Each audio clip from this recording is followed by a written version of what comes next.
there we go. Good morning, everybody. It is now 10:03 a.m. in the morning and call to order. Anybody would like to introduce the agenda this morning?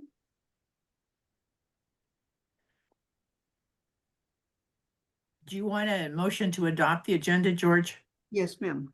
I move that we adopt the October agenda as presented. Commissioner Mayor. Okay, Commissioner Mayor is adopting the agenda. Who would second it? Commissioner Johnson, second. Okay, Commissioner Johnson is second it. All in favor, aye? Aye. Aye. Okay. Now we're gonna go down to the review of the approval of the minutes. I move that we approve the September minutes as presented. Commissioner Mayor. Okay, Commissioner Mayor has adopted the minutes. Who would like to second that? I'll second it. Okay, Commissioner Mark. I'm sorry, Commissioner Adams, before it's approved or voted on, there is one correction that we would like to make in the minutes and it's about you. George, Marcia wanted to add that she's very encouraged by your participation in so many things. So we would like to make that update to the minutes. Thank you. Then I would make the motion to correct my motion, I guess, to approve the minutes with the caveat that Jenny just presented. Okay, I'll second it again. okay, Commissioner Mayor introduced the whatever came this last time. Commissioner King, Mark, second it. All in favor, say aye. Aye. Aye. Anybody opposed? Okay. Now does anybody have announcements? This is Jenny. I do have announcements, but first we didn't do introductions, and I know we have a guest today if she wouldn't mind introducing herself. Okay, I'm happy to do that. Hello, good morning, everyone. I'm Jeannie Butler. I'm the Aging Services Program Manager in Clackamas County, and I help our director with a lot of the work. She's new and oversees all of social services. So in our director's retreat this year, Randy and I talked about having me apply to potentially be on the commission and relieve her of her duties and sit in as a AAA director type position on the board. So today I'm just a visitor. welcome to the committee. Thanks. Okay, my big announcement is I would like to officially congratulate Leslie McIntyre for being appointed a commissioner. We're very excited, Leslie, and congratulations. Thank you. I'm pretty excited too. I'd also like to congratulate George Adams and Mary Mayer on their reappointment as commissioners for another 3-year term. Thank you. Thank you. And welcome aboard, Leslie. As commissioner. I was muted. Thanks, George. From the center, I was. Okay. There is an announcement I would like to make, and that is something came in from Washington, D.C. I think you guys would be interested, and it's called Justice for Tribal Elders, a resource roundup. There's a meeting that's coming, and I will send that off to all of you commissioners after this meeting. Is there any other announcements? Gone. Okay. Let's go down to the public testimony. We do have public testimony today, and I'll read that. Okay.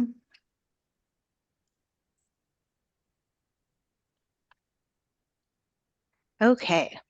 Public testimony for October 2025 OHCC meeting.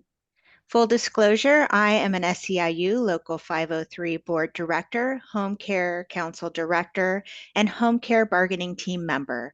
I am not speaking for the union in any capacity. The questions raised in this testimony are not rhetorical and demand direct answers from the OHCC during this meeting. These issues are critical to worker safety, fairness, and overall system functionality. The current wildfires got me thinking there must be a way for the OHCC and the Office of Emergency Management to collaborate on funding the purchase of emergency bags for care providers. I spoke with one provider who has a consumer who lives on a steep hill, which is undrivable when it snows. The provider has to park and hike. What happens if they're snowed in? Remember, most providers struggle to make ends meet and lack extra funds to buy an emergency bag. After paying the rent, car payments, car insurance, utility bills, and buying food, there's nothing left over. Please consider this. As of October 1st, 2025, the Trust for Provider Healthcare has new rules which are unfair to workers. Furthermore, these rules were put into place not by people who were elected, but by handpicked trustees. The rule change intention was good, but the implementation is bad. Old policy. The trust receives $1.02 per hour worked by each participant. To initially qualify for benefits, a worker must work a minimum of 40 hours per month for 2 consecutive months. Serve a 1-month waiting period. Once qualified, a worker maintains benefits by working at least 1 hour per month. A worker loses benefits if they do not work any hours for 2 consecutive months. Trustees change. The trustees are amending the policy to require a minimum of 40 hours per month continuously to retain benefits. Termination of benefits if a worker works less than 40 hours for 2 consecutive months. Issues with this policy. The change does not account for the total contributions made by workers and instead focus strictly on consistent monthly hours. This creates inequities, such as a worker who contributes the same total amount to the trust over a short intensive period, for example, 160 hours a month for 3 months, may lose benefits after 2 months of no work. Meanwhile, a worker who contributes minimally over a longer period, for example, 40 hours a month for a year, retains benefits despite both contributing the same amount, $480.24. This approach penalizes workers with variable schedule or those who experience temporary disruptions, for example, illness, caregiver responsibilities, or seasonal work. Proposed alternative, contribution-based eligibility and retention. To strike a balance between discouraging abuse and ensuring fairness, we propose the following. 1. Initial qualification. No changes, maintain the current requirement. 40 hours per month for 2 consecutive months plus a 1-month waiting period. Ongoing benefit retention. Replace the rigid monthly amount with a rolling contribution standard. A worker must average at least 120 hours every 3 months, equivalent to 40 hours a month. Hours and corresponding contributions are banked and counted towards future eligibility. 3. Grace period for high contributors. To protect workers with irregular schedules, any worker who contributes at least $500, approximately 490 hours to the trust within a 6-month period shall retain benefits for up to 2 consecutive months without meeting the monthly minimum. 4. Anti-abuse review. To address concerns about intentional minimal qualifications. If a worker maintains only minimal hours, for example, 1 hour a month, for more than 6 consecutive months, the trustee may initiate a review and require requalification. Conclusion. This contribution-based approach maintains the fiscal integrity of the trust while honoring the efforts of workers who contribute meaningfully. It aligns benefit retention with actual financial support to the trust rather than arbitrary calendar thresholds, and it introduces flexibility to accommodate modern work realities without compromising fairness and encouraging misuse. A worker pointed out that under the new system, a worker can work a minimum of 40 hours every other month, 240 hours a year, and still receive benefits, while someone who has worked over 240 hours throughout the year could lose their benefits. DHS and OHCC needs to make sure they have representatives on the board of trustees and that fairness is restored immediately. Time is of the essence. Now that the OHCC and DHS have been made aware of their shortcomings and failures in a public meeting, they cannot take the position they did not know. So my response is that I hope that Mr. Horton is sharing these same concerns with Carewell and their trustees who set those policies. And in addition, ODHS and the Oregon Home Care Commission are looking into the possibility, what we would need to do to be on the Board of Trustees. So we're currently exploring that. And then in terms of the emergency bags, I've shared before, but we were not able to provide the bags directly to providers, and that was the advice we were received by the Department of Justice. And that's why the policy is that if a consumer has a provider and needs an extra bag, they're able to get a bag for their provider too, but that comes from the consumer. And that's the end of testimony and my response. Jenny, please make note on the recording that there is a place, I believe, up in Portland, that calls on consumers, especially down here in Southern Oregon, to make sure that they're on the registry. And I believe they send out bags like that to consumers, so they won't be stranded become seasons. Yes, Leslie? Yes, I just wanted to let folks know that I don't know how it worked in general, but I know that I received a go bag and a small what are those called? The batteries. Yeah. And I received that from ODHS and my insurance all care. So that may very well be an option. I know it has been for others around here.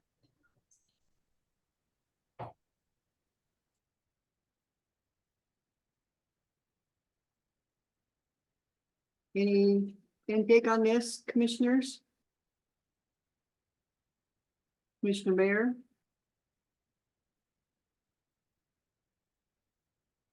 Mr. Johnson?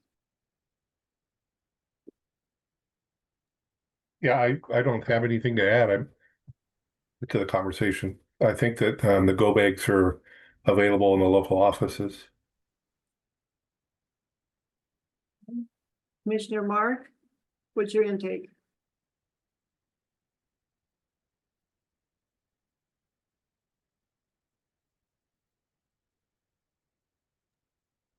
I have nothing to add. Okay, Commissioner Marcia? What's your intake? Just received a bag for myself and one provider through the local office this week. Okay, So can we get one for our caregivers also? Because I received a good bag and a generator for me. But what about her? Yeah, Leslie, I would encourage you to contact the local office and request that. Awesome, thank you, I will.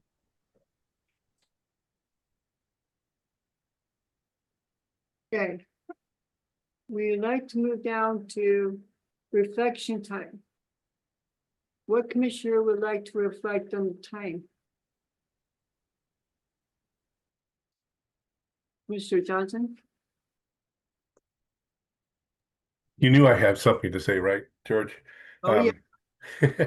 Well, no, it is. I was thinking about the meeting and I just thought, I wonder if it would be good at a later session, possibly later this year or even in January, as we think about our strategic plan to sit down and maybe spend some time thinking about what's the future look like? What are and I think about what's called the SWOT analysis, um, strengths, S, weaknesses, W, opportunities, O, and then T, threats, with all the new landscape that's in front of us as a state regarding our services and so forth, and Medicaid and the Home Care Commission's work. Maybe there might be some adjustments or some things that we would want to prioritize in our strategic plan moving forward. I think things are going well. I think David's doing a wonderful job, but I just think revisiting it um, and just looking again for the new year might be worthwhile. So I thought I would suggest that. Cool. Commissioner Moore? Hi, everyone. Nice to see everyone this morning. I'm sorry it took me a while to figure out how to raise my hand. I did want to just say that how much I appreciated the interim ODHS director, Liesel, coming and visiting us. That level of leadership involvement in the Home Care Commission, I don't think is something that we've seen for a long time. And so it was really nice to have her come and hear about the Home Care Commission and the work we do.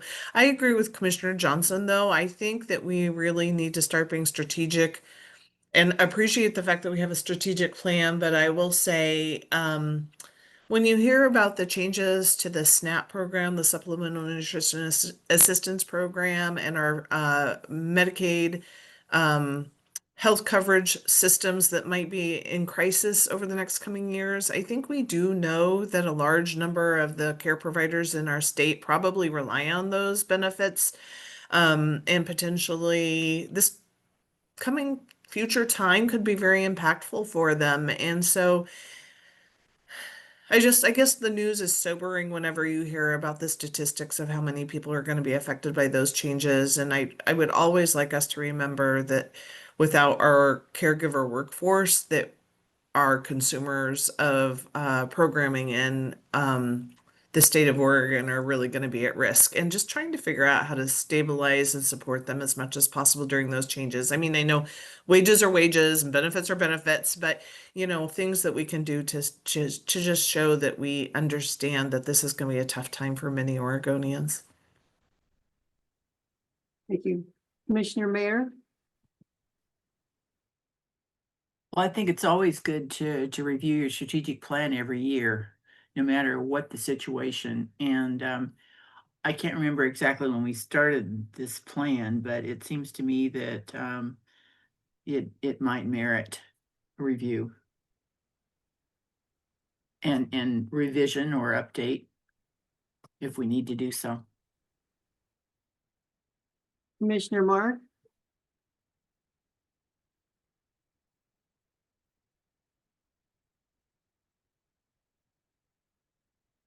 Commissioner Mark? I agree with Commissioner Mayor. Okay, Commissioner Marshall? I agree. You can't tell where you should go unless you take a step back and look where you've come from, and you see better. Okay. My reflection, as this is Commissioner Adams, my reflection would be that since we have been commissioners for some time now on this committee, we have developed a better commission, a better committee, the understanding of what needs to take place. We work good as a team. We work on the strategic plan, and we just got done with our bylaws. And I'm proud to say that we work as a team with the understanding of what consumers need. So with that being said, let's go down to the Zini. Before we go on, is there any commissioner that would like to add more before we go on? I just appreciate everybody's thoughtful response to the reflection time. Thank you for that. And we're proud to have you as administrator, Jenny. Thank you. That was so sweet. I know. Ditto, ditto, ditto. Thank you. I think your comments about the strategic plan are very timely, and David's going to talk about that. Mhm. Okay, Do so we need, oh, pardon, do we need to, uh, vote, form this into something to vote on? That we will do, or I we don't just, okay, neither do I. All right. We're gonna go on to the workforce marketing campaign and statistic plan. And David, you're up. Would you like us to vote on this too, David? This does not need a vote. This is just to keep everyone well informed about the campaign as it continues to roll forward. Hi, everybody. David Scott Vining, Program Analyst here at the Oregon Home Care Commission, who has come to accept the presence of Jenny as my admin person in my life. Um, I'm going to share my screen really quick. And exactly like Jenny was saying, I'm going to talk about the strategic plan. So that was perfect that that's popping up for everybody's minds. And we'll have a fun discussion about that later. I'm not doing that now. Um, I'm not saying that in defiance just because that's on the agenda. I'm sticking to the agenda. But to give you all a really quick update on the metrics, I know that I've only got a little bit before the background unit gets here. So everyone can see my screen, right? It looks like I'm sharing. So just some high level stuff from August. If you remember last time we did July, we reviewed July's metrics. Today we're doing August's, and next month I'll have some stuff for you from September. So our traffic went up.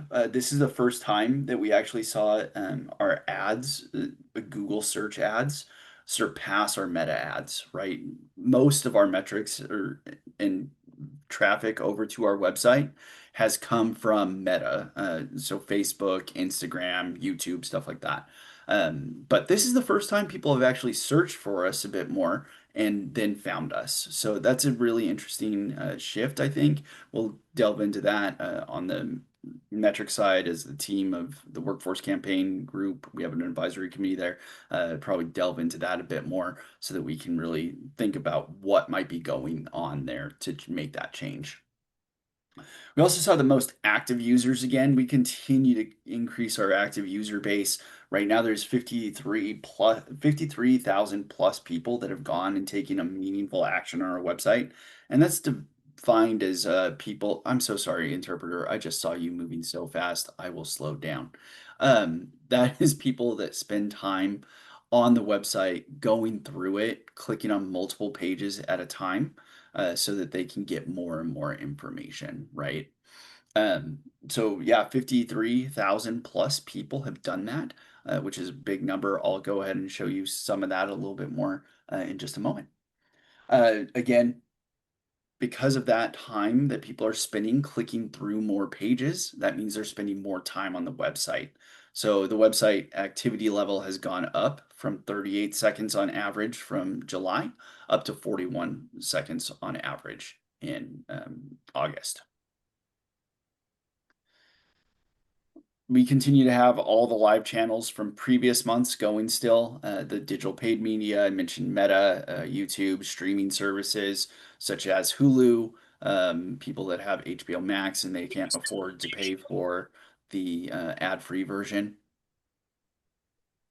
That was a slight joke, but my bad. Billboards, transit stuff, all of the buses, the bench ads that I've shown you pictures of before, all of that continues to roll forward. We're going to be renewing that here in just a little bit. We're doing a big refresh. One of the big things that we've wanted to do is make sure that we are keeping these ads fresh throughout the year-long life and longevity of the campaign.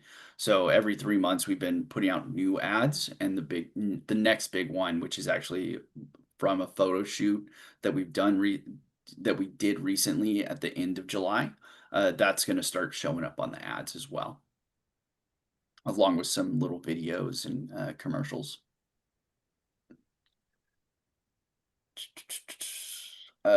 This is what I wanted to show. This is the metrics for the website. So 23% increase from July into August of people coming to the website. You'll see here in July, we had 43,000 views to the website. And then August saw it go up to the 53,000. So 10,000 plus new users came to the website. They also had a huge increase here in the pages that they clicked through. So pages from July were 125,000 pages that they were clicked through and viewed. In August, we saw 153,000 page views.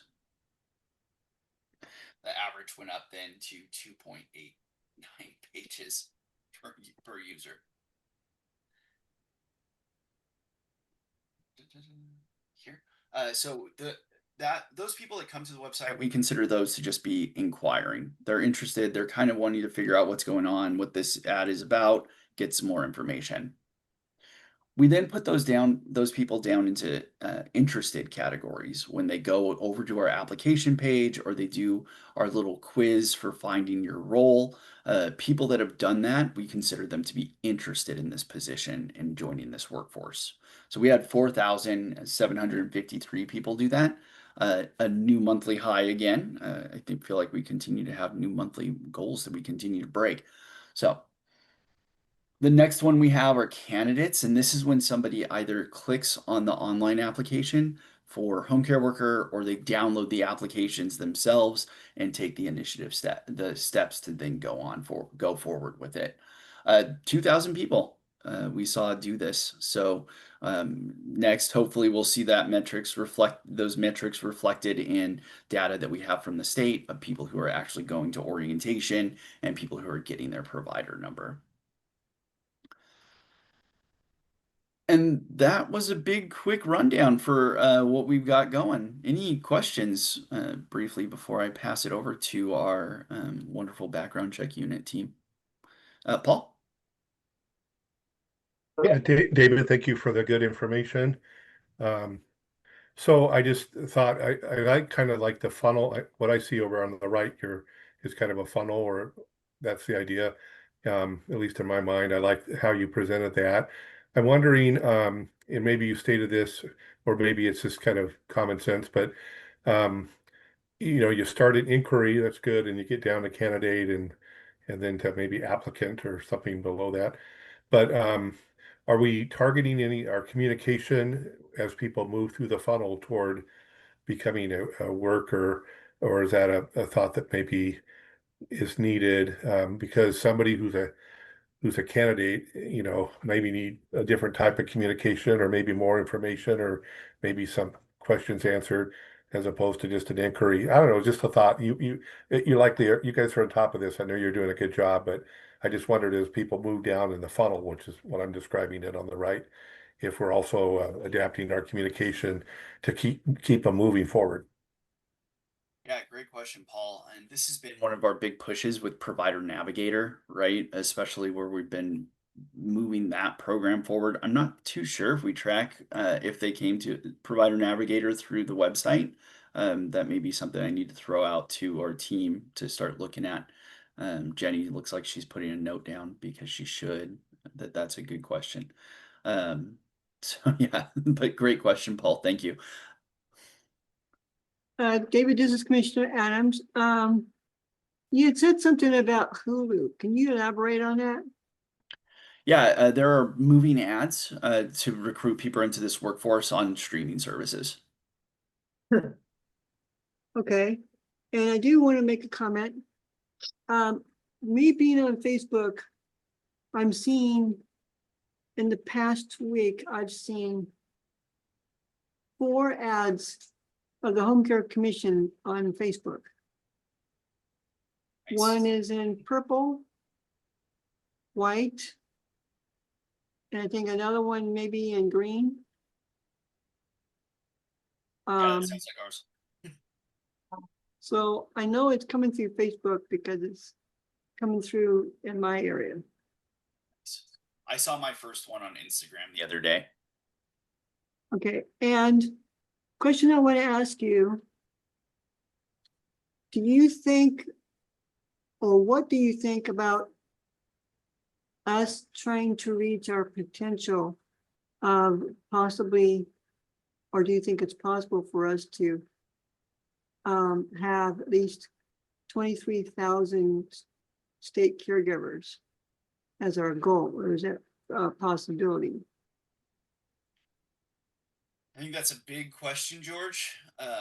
I have hope. I also read a lot of news, and sometimes I don't have hope, but I do think that there are steps that we can take that can help draw the people into this career.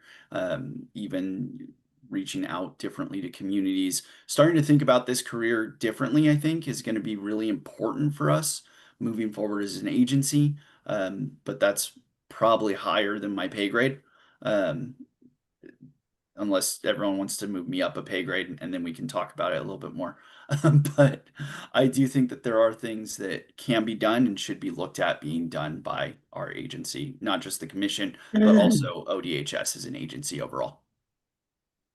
Okay, and have you or Ginny checked into the state offices and to see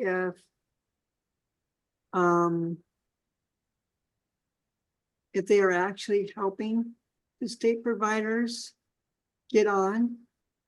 Because I know there's many of them that are looking for work and they are wanting to become state providers, but don't understand the direction and how to go about it. So I'm just kind of wondering if you guys have heard of any problems going on in state offices because of that. George, I'll answer that. And then if we wouldn't mind, our guest speakers are here, and then we can have David come back because I want him to talk about the strategic plan. Okay. But yes, the local offices are very engaged. They're the front line. They're the people that talk to people who are interested in this work and helping them through the application process. And they also make referrals to the Provider Navigator program to help people get through that process. So the local offices are very engaged and we rely on them quite a bit. They do excellent work. Okay, thank you.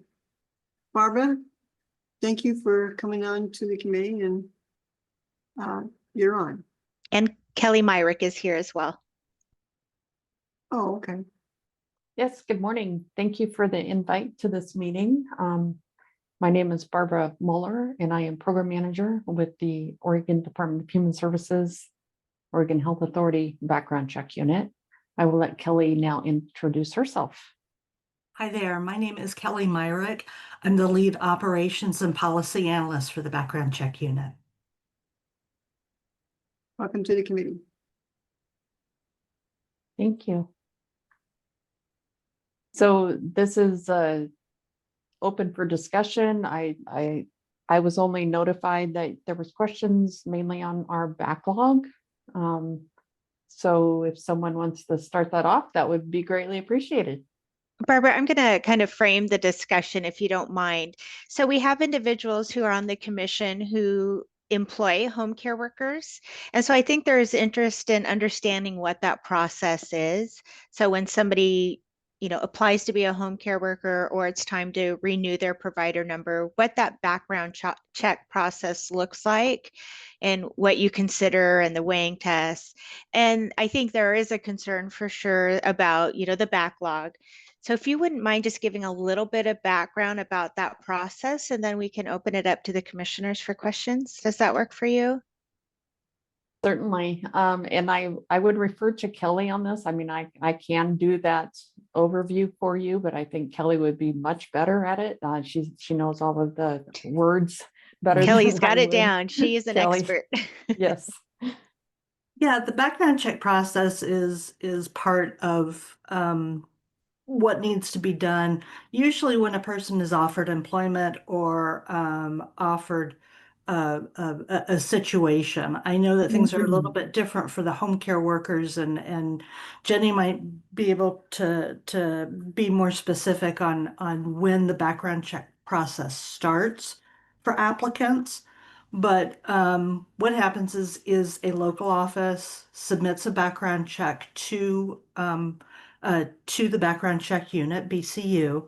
The system that we use is called Orchards, so you'll probably hear that term also. the person at the local office, again, we've got lots of jargon. We call them a qualified entity designee or QED. They're the ones that enter the background check. Once they do that, they enter the person's name and a little bit about the job, and some identifying information. Once they submit that, Orchards will send the subject individual, the applicant, an email for access to Orchards so that they can provide authorization for the background check, and any disclosures that they want to provide. There's a lot of reading involved with that because we have to provide people an understanding of what the background check process is, the authority that we have, what it is that we're looking at. So we apologize for the amount of reading that's there, but it's there to help the person understand the background check process. We cannot do anything until the person submits that authorization. And so that is usually the date that we consider as the start date, is the moment that the subject individual provides that disclosure. Once they provide that disclosure, the system will automatically run an initial criminal records check. There's some things that might trigger a fingerprint-based check, such as out-of-state residency, driver's licenses out of state. But it also may be that fingerprints are requested later on once our staff review a file and determine whether there are any other triggers that might be needed for fingerprints. Currently, we only fingerprint about 35% of applicants. So most of the time, once we get the authorization, we'll just go through the process. Our staff run the background checks or run all of the checks that are needed. In the order that we receive those applications, we do abuse checks that have to do with abuse investigations that are handled by the Department of Human Services. Once we do all of those reviews, we make a final determination. The vast majority of folks that we do background checks on have nothing potentially disqualifying. So it's just a matter of going through the process of getting all those checks done. If somebody does have something that we consider potentially disqualifying, either criminal history, particular criminal history, or particular abuse history, then we do what's called a weighing test. In the weighing test, we look at basically three things. One, the potentially disqualifying history. What happened? What was the age of the person when it occurred? What was the outcome of it? How did the person describe it? What was their impression of the history? How does that compare with what we're seeing in official documents? The second thing that we look at is what has happened since then. What changes has a person made after having that history? Changes to improve their knowledge, their ability to be licensed or certified for something, how they've changed their behavior for the better. Then finally, we look at the relationship of that criminal history or abuse history to the job that they're applying for. Sometimes there's going to be a direct link. A person has got, thefts, for example, and they're going to be working with vulnerable individuals and have access to their property or their money. That's a fairly obvious connection. There might be other crimes that a person has that really aren't relevant, and we're not going to give them nearly as much weight. If a person goes to a rally and things get out of hand and they get arrested for disorderly conduct to get a conviction for that, that may not be nearly as relevant as some other crimes. So those are the things that we look at the weighing test. The last thing that I want to mention is there is a statute in Oregon that has a list of crimes that are considered mandatory exclusions. That information is available on our website, and it's also available in the authorization materials that the applicants go through when they're in orchards, providing their authorization. That's a very high level, quick overview. So if people have any specific questions, I can answer that. Commissioner Johnson? Yes, so hello, this is Commissioner Johnson.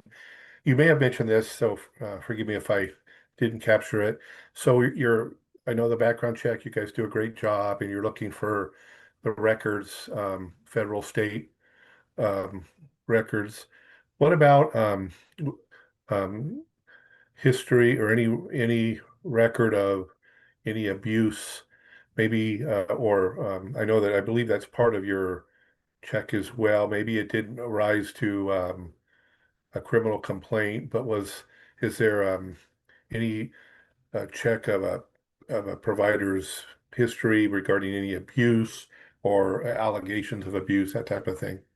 If there has been an investigation by the Department of Human Services, uh, then it is, and the person is substantiated for that abuse, then it might be considered potentially disqualifying and we'll look at it. It really depends on the seriousness and the type of abuse that the person has as to whether it would be considered potentially disqualifying. Just by having abuse doesn't mean in any way that a person will be denied. There are no automatic denials for a history of abuse investigations. So we do a weighing test on that also. And And Kelly, I'm sorry. that would be APS, a record of APS. It would be a record of adult protective services or child abuse. So Kelly, if I could jump in for just a minute to just Oh, add a please do. little bit of clarification. We look at all child protective services founded or substantiated and do a weight test. For the APS abuse, there's certain levels that we look at. So we don't look at all abuse under APS. Hope that helps. Commissioner Moore?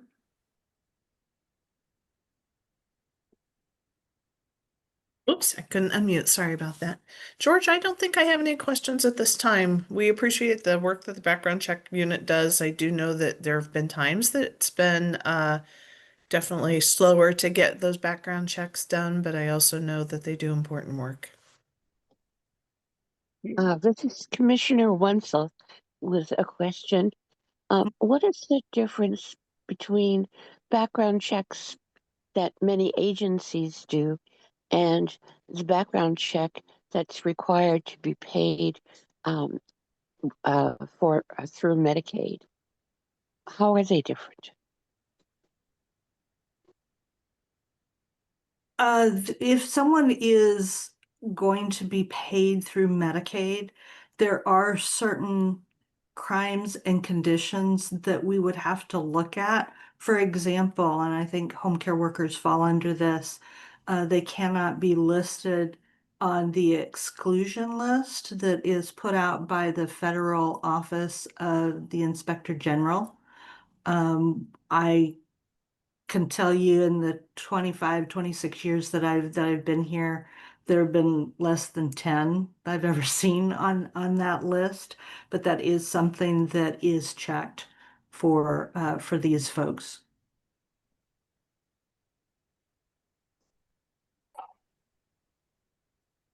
Commissioner Leslie?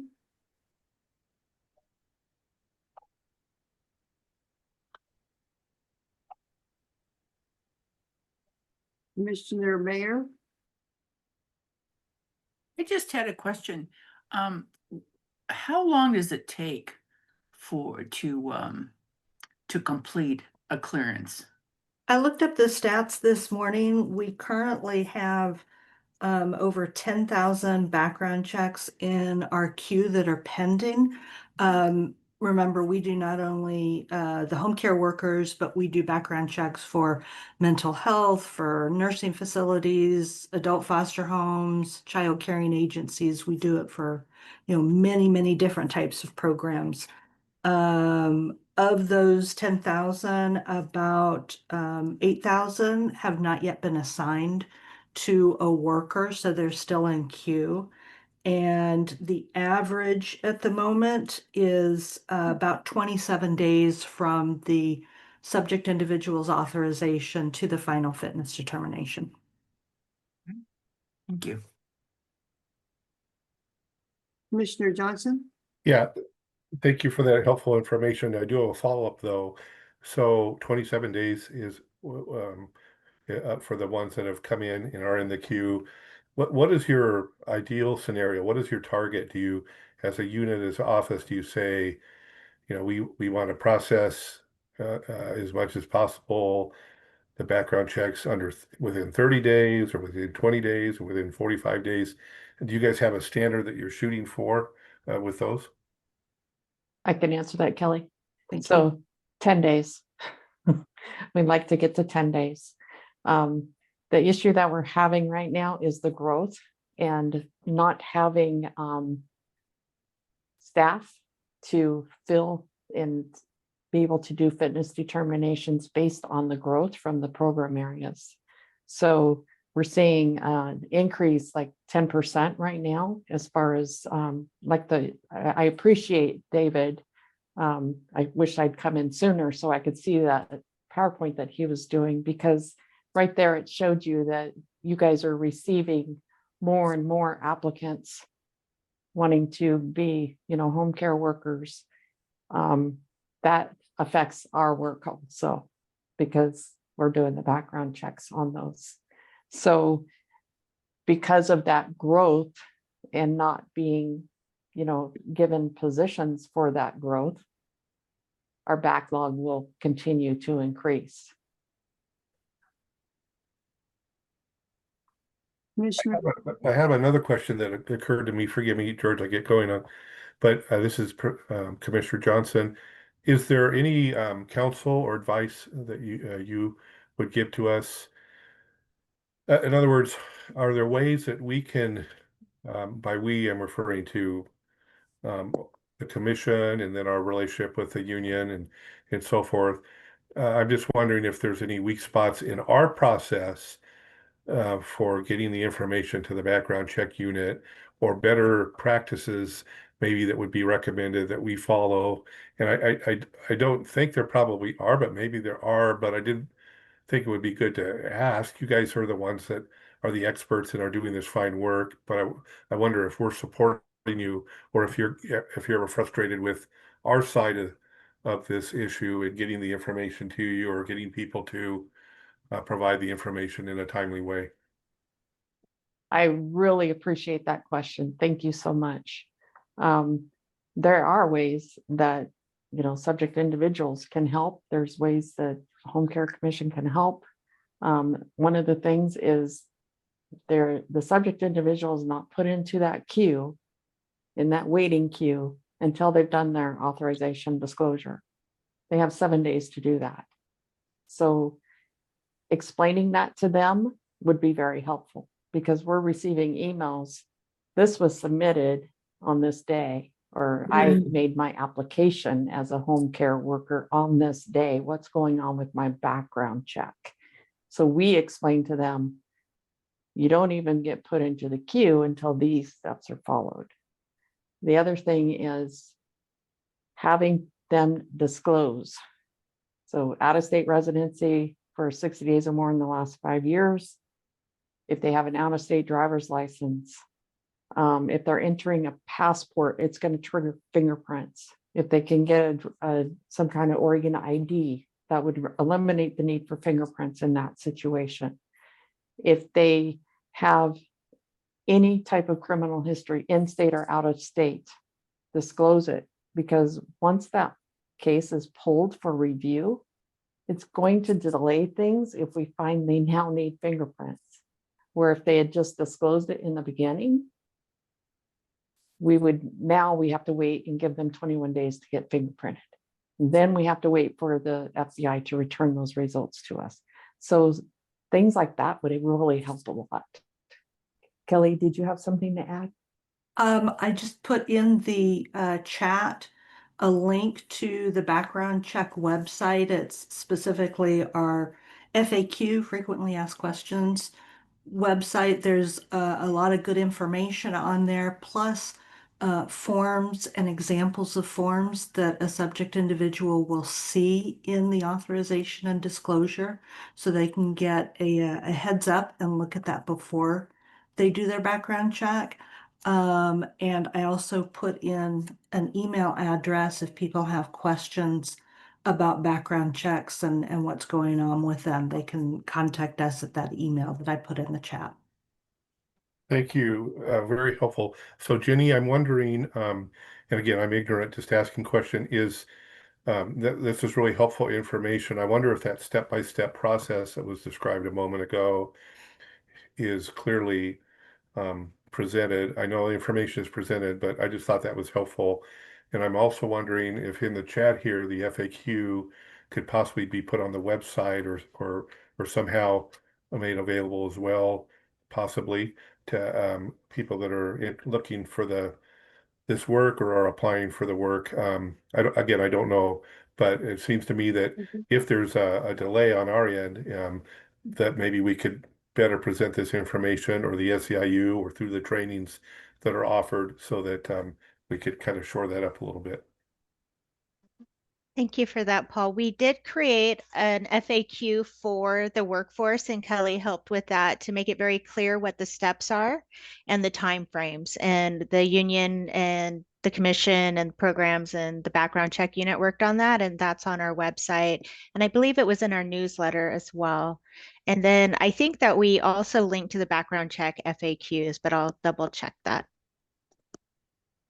Commissioner Wenzel, um, do you see with a change to work requirements for SNAP and other programs, do you see a figurative tsunami of applications that may uh, make that would really stretch your staff even more?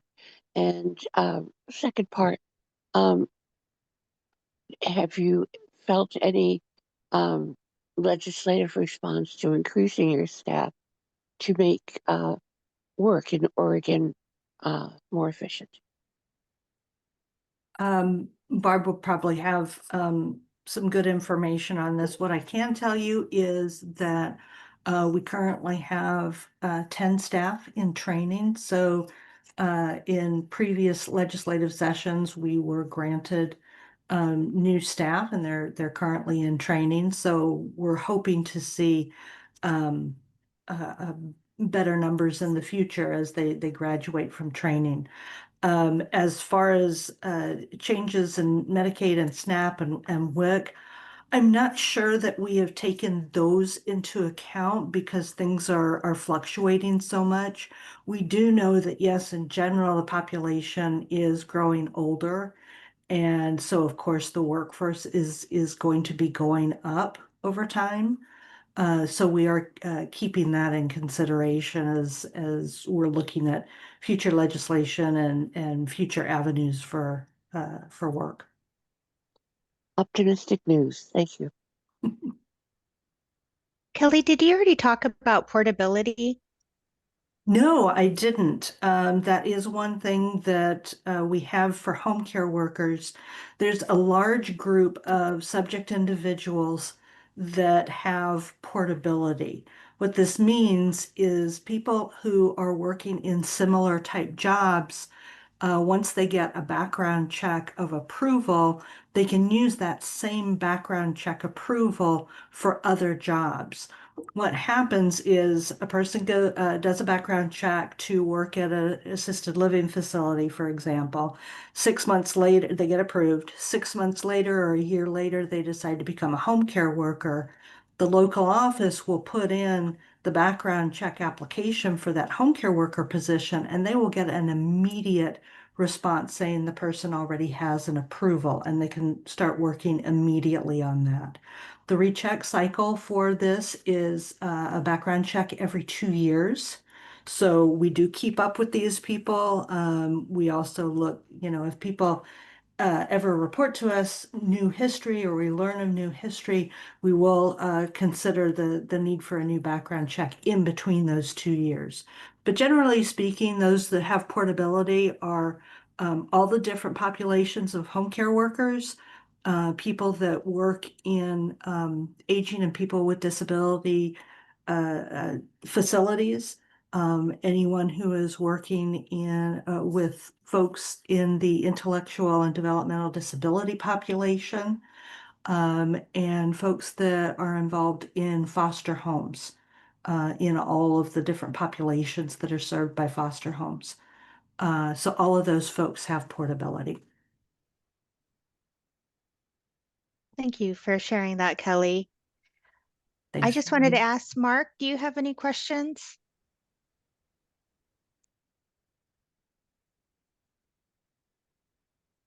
No, my question got answered. Thank you, Jenny. Okay, just Commissioner Adams. The question I wanted to ask you on the background check. Some years back, I was told that some years back that you guys were already was in the process of hiring more people and that the background check was a little bit more quicker than it was before, meaning before many, many years ago. So is it within, you said it was within 10 days now, right?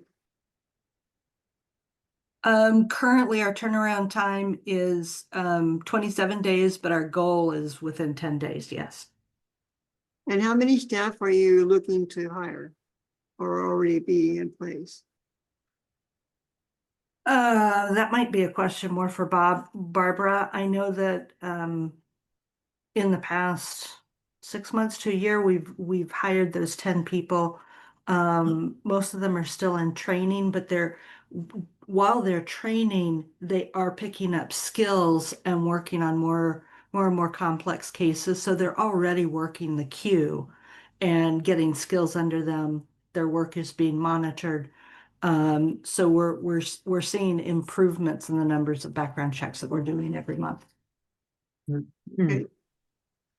The reason I'm asking is because the more and more people that are looking for home care state provider jobs, I would like for us to go ahead and work with you guys to get more in as quickly as possible, so then we could hopefully achieve our goal and you guys can achieve your goal. So that way we're not losing people that are looking for state provider positions for consumers. If that's okay, is there any more questions that would like to be asked Kelly and Barbara before we go on? I would just want to say how grateful we are for your work. It's really essential to the work that we're involved in as well. And I appreciate you guys coming to this meeting and sharing this information. It's very helpful. Thank you. Thank you for inviting us. Yeah, you can stay on longer if you wish. While we go on to the next person. Thank you Thank so you. much, Barbara and Kelly. It was a pleasure having you here today. Bye. Okay, the next people are up are the agency with choice update, Jason and/or Andrea. Hi, good morning, everyone. Jason Pruitt. I use he, him pronouns. Thank you for inviting me back to give you updates on the Agency with Choice program. Please forgive me, I'm feeling a little under the weather today. But we've made a lot of progress since the last time I've met with you. So today I just want to give you some updates on some of those major project milestones and update you on the work that we've been doing. Since I last met with you, we have recruited a couple more positions. So hired a fiscal analyst and a learning development specialist. I also have a compliance specialist position and an operations policy analyst position with the Department of Administrative Services for their position review. And so I'm waiting on approval to fill those. But all of these roles are really critical for supporting our implementation. And then once we get the program underway, be really critical for that operations and maintenance, ongoing compliance. In terms of our rulemaking, all of the agency of choice rule advisory committees have been completed. And we've already held the public hearing for the agency of choice rulemaking process. The public hearing comment closed on September 19th. And we were able to collect, review, and respond to all the oral and written feedback that we received and make some modifications to the administrative rules based on that public feedback, with really the goal being there to just incorporate that feedback, especially where we could strengthen the clarity, the equity, and then the compliance considerations. And so right now, that final draft is with Oregon Health Authority leadership for their final review and sign off. And we should be getting that back from them on Monday. We've been doing a lot of work with our request for proposal. So the request for proposal was issued in Oregon Buys on July 23rd. We did have 5 companies who responded to that and submitted proposals. Throughout that process, we did provide a lot of clarification around the program requirements and our compliance expectations to these folks. And the scoring committee has completed the first round of reviews. There will be a second round of evaluation. For that process, we've reached out to community, including this group, to solicit some members to participate in that interview with the 4 vendors who are moving forward for the second round. And so we're going to be having these meetings, meeting with the vendors, asking some questions, giving an opportunity for folks to hear more about the companies and also review their proposals. And then we'll move on, and hopefully that should be the last round of evaluation, and then we'll move on to our notice of intent to award and get into contract negotiations. Any questions Text about from the veteran. RFP right now? I know. Yes, Okay. this is Yeah. Commissioner Adams. Could you give us a definition of what an RFP is and Yeah. what Absolutely. goes into it?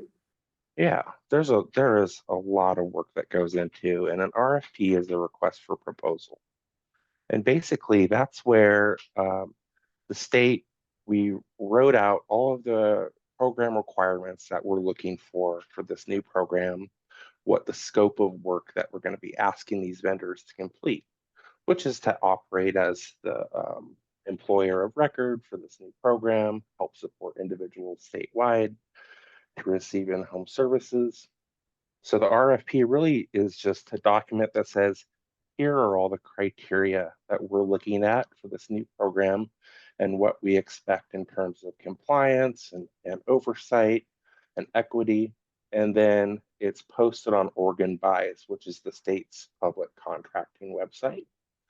And so companies who provide these types of services in other states, maybe in Oregon, all over the place, they have the ability to look at that request for proposal and say, you know what, we want to bid on being a vendor for Oregon. So we're going to write up a proposal and say, this is our company, this is who we are, these are how we're meeting all of the requirements that you've outlined in your document. And then they submit that to us. And so the first round of evaluation was really just reviewing the different proposals from all of these companies that responded to our request for proposal. Does that help, George? It does. It does. Yeah. My next question will be, have you already got classes set up already for these people that are applying to be your vendors? What do you mean by classes? Like CPR, Oh, so that's a good question. One of the criteria that we outlined in our request for proposal is that they're going to have a training plan for the direct support workers. Now, one of the requirements from both the bill and our administrative rules is that the training is substantially similar to the Oregon Home Care Commission requirements. Basically, it's the same standards. So they have to, whoever is given the notice of intent to award is going to provide us with their training plans and what that looks like for the direct support workers. And we'll approve those based on looking at what required for home care workers and making sure that, it's apples to apples. So we haven't seen the classes yet, but I will say that a lot of the proposals, they've talked about their past experience providing training to their workforce. And that is something that we look at when we evaluate. So with these people that are applying, will you and have you checked into their customer service for consumers like me? So if they need a question answered, they can get it answered right away. If they need help, can they get help right away? Mm-hmm. Customer service was also a criteria that was really important to us, and they had to demonstrate to us past performance in helping resolve like disputes between direct support workers and individuals served, and how they respond to complaints or grievances. We did require that they provide references from past agencies that they worked with. And so as we get to looking at awarding, we're going to be doing some reaching out because, we want to make sure that we get vendors who are able to do this work and meet the, high quality standards that we've outlined. Okay, another question. Do they have, or will they have something set up to when a consumer, if they've got a complaint, is there something set up that the consumer itself, he or she will know who to complain to? Mm-hmm. When it goes wrong, like abuse? Yeah, basically, whenever an individual will start working with one of these vendors and get support from them, the vendor's going to have to give them what's called a disclosure statement that provides all the information on things like how to report a complaint or a grievance and who they can report that to. Okay. Heidi, go George? ahead. Yeah, thank you. Kelly Myrick from the background check unit wrote in the chat that the new direct support workers through the agency with choice will have background checks and portability. So, like she was talking about portability, if they have already been through the background check process and cleared, then it will, if they move on to a different position or for some reason have another background check, those will go through much faster. Yeah, and we really appreciate working with Kelly to make sure that could happen. Because there's nothing to prevent someone from being a home care worker and a direct support worker. And we wanted to make that really clear. Jason, this is Jenny. Yeah. You said there's the second round and you were hoping to have some commissioners participate in that. And Is it too late? We do have Marcia. You do? Okay, great. Yeah. Thank you.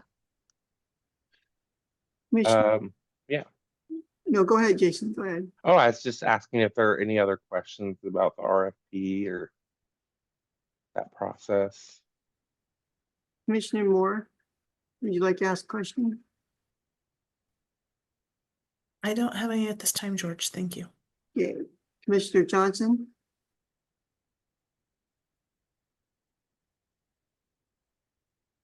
Okay. Commissioner Mayer? Sorry, I couldn't get to my mute. Oh. No other question. Jason, this is Commissioner Mayer. I just had one question. Yeah. Are you hiring one vendor or The Or the bill, one? the bill directs us to contract with up to 2. Okay. Yeah. Commissioner Leslie, Audio now unmuted. I'm Unmute. good, Currently thank muted. you. Alt plus A button. Commissioner Mark,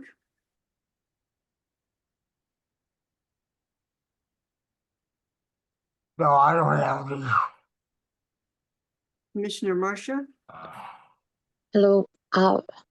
I um I understand that some agencies are their providers are able to do medical tasks delegated or monitored by an RN. Will all people that are providing services under agency and care, agency with choice, be trained and be uh, able to do medical tasks, or maybe some of them won't? Will people know the difference? How's that going to work? Yeah, it's an excellent question. Interestingly enough, or maybe not so interesting, depending on your perspective, the bill actually made nursing delegation a responsibility of the department, which means that it will occur in the way that long-term community nursing delegation occurs now. So it specifically prevented the agency with choice of vendors from having to provide the nursing delegation. So, are they required to participate in nursing delegation? Yeah, so if a case manager makes a long-term care community nursing referral, that nurse can delegate nursing tasks to the direct support worker. Mm-hmm. Okay, so um, then any agency, after all the sifting is done, you'll be able to get delegated nursing care through any agency with choice. Agency with choice vendors. I think the area where there might be some limitation may just be on the availability of long-term care community nurses. And I don't know what that how many there are currently. I just remember when I was a case manager like 10 years ago, it could sometimes be a Mm-hmm. struggle to get a nurse. Yeah. Looking for hen's teeth. Sorry, my humor. Yeah. Yeah. All right, that's something that we can encourage DHS with. All right. Absolutely. Yeah. And I think it's one of those things that we could probably never have too many nurses, but I think it's how we go about recruiting and retaining those nurses as a larger conversation. Thank you. Thank you Yeah. much. Appreciate it. I could move on to talking about some of the internal work that we've been doing with all of the different teams. So we did hold our first, we held a staff pilot webinar for local office APD case managers and area agency on aging case managers. And the purpose was really to introduce them to the new model and get their feedback on the training so that we can improve it for the larger rollout. So that was successful. It was on September 18th. We've been working a lot with internal information technology teams on making sure that the billing process and how the services are authorized for agency of choice is set up for local office staff. Part of it too is working on getting our provider enrollment agreement and all that legalese drafted so that when these agencies are chosen, they can sign that, check that box. We've also, with the recruitment of the fiscal analyst, been reaching out to a lot of other states who have this model and looking at their different rate methodologies and basically what they're assigning to both either administrative costs or workers' wages and benefits. With the writing of the agency with program rules, we've had to update a lot of other rule sets So, just even like the traditional in-home rules, we just have to add agency with choice as a type of provider. A lot of like housekeeping work. I think we had to do 3 different chapters or 3 different divisions within the 411s. Let's see. We did have to update our state plan amendments. And so those were submitted to CMS on September 29th. I do have to highlight the risk of the federal government shutdown because no one's reviewing those amendments, I imagine. So that is a little bit concerning for me. Looking ahead, we should be able to publish our final rules with Secretary of State in December. APD did opt to go with a permanent rulemaking process. So our partners at the Oregon Health Authority also are using agency of choice, and they are working with us on selecting these vendors. But they are going with a temporary rulemaking process. So they're going to have to make some updates quickly next year. We will be completing the second round of interviews with the proposers. We're looking, our goal is to send out our award to intent letter by the end of October to them, to the ones that are selected, and really finalize negotiations because we have to get these contracts signed by December 31st. After the contracts are signed, that's when we'll really look into that operationalization phase. So we don't anticipate that providers are ready to start providing services day 1, January 1st. They're going to need some time to get staff hired, to get their offices leased, to do all of those things. But while we're doing that, our plan is to really help onboard these providers and have them meet with local office staff.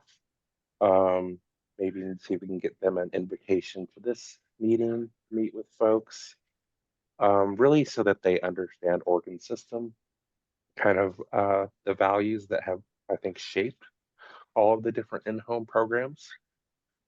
And then, we have to also license these folks. So signing the contract is one thing, licensing is the other thing. That's doing the actual inspection, making sure they're in compliance. And then that also includes just that ongoing monitoring. So if issues are coming up where we are getting any complaints or grievances, we're going to have to work to resolve those. We're also doing a lot with identifying some of the key performance indicators that we can use to monitor quality. So this would be things like from the date the case manager makes the referral, how long does it take for services to initiate, how many people are served, which areas of the state are served. We also have a lot to do with the just training and organizational change management for staff. So we're going to have some live staff webinars built off that pilot we did. We are going to have some on-demand trainings that will be available for new staff as they come on board. Lots of cheat sheets, quick reference guides, things of that nature. And really, all of those, million little things it takes to get a new program like this up and running. Once we do have the providers in place, they're ready to start providing services. Our goal is to have open office hours for staff during that early part of implementation so that, if they have any questions or concerns, they can reach out to us. Of course, that will always be the case, but we'll have some dedicated time. And I imagine, as we move forward with this, I'll continue coming back here to provide you all with updates that I have and answer any questions that you might have. Jason, this is Commissioner Adams. Yeah. I do have a concern Mm-hmm. that once you have this all set up, so on and so forth, my concern is I'm pretty sure that people with a disability will be coming in with this choice program. And with these contracts that we'll be doing and everything, my concern is if they were to hire a provider to help out a person with a physical disability and something goes wrong with the provider, my concern is before they fire someone, I would hope that they would have someone already in place to help that physical disabled in a wheelchair before they fired the next person. You see where I'm going with this? Yeah, yeah. And actually, one of the requirements that we outlined in our request for proposal and even in the bill is that the agencies have to work with individuals on a backup plan and identifying who could be a backup provider in those types of situations. Okay. So, and on the same note, does these companies or that have contracts will have contracts with you? How many are you looking at? Are you looking for them to increase more than 5 to help in the state of Oregon, or just is 5 just where you're at? We're actually directed to contract with up to 2 vendors. So 2 will be the limit this time. Okay. So the providers that are providing service, is there a safety device situation that if a provider runs into a consumer that is not suited for them and they get into trouble, will they know a person that they can get a hold of? Yeah, there I forget the exact language of our administrative rule, but it's basically to the effect of if there are concerns that an individual is no longer able to self-direct, then they have to contact the case manager so that the case manager can do their piece and work with that individual on other options, resources, maybe different types of services, just as they do now for individuals who might get to a point where they need more support. The other thing too is for individuals who can't self-direct, if they have a representative they can appoint, then that person can help them navigate those pieces as well. Will there also be a provider that can do a certain type of disability, like will know like sign language to communicate to the consumer that may be deaf? Will they know that? Will they be able to have that skill? I think it really depends, right, on the availability of the workforce. What I anticipate seeing is that this model will work well for maybe a lot of folks who already have someone they've identified as wanting to be a caregiver for them, or maybe even someone who's currently a natural support, but that person needs to get paid, right? So it could be that they have someone in their life who is able to sign and could be their provider.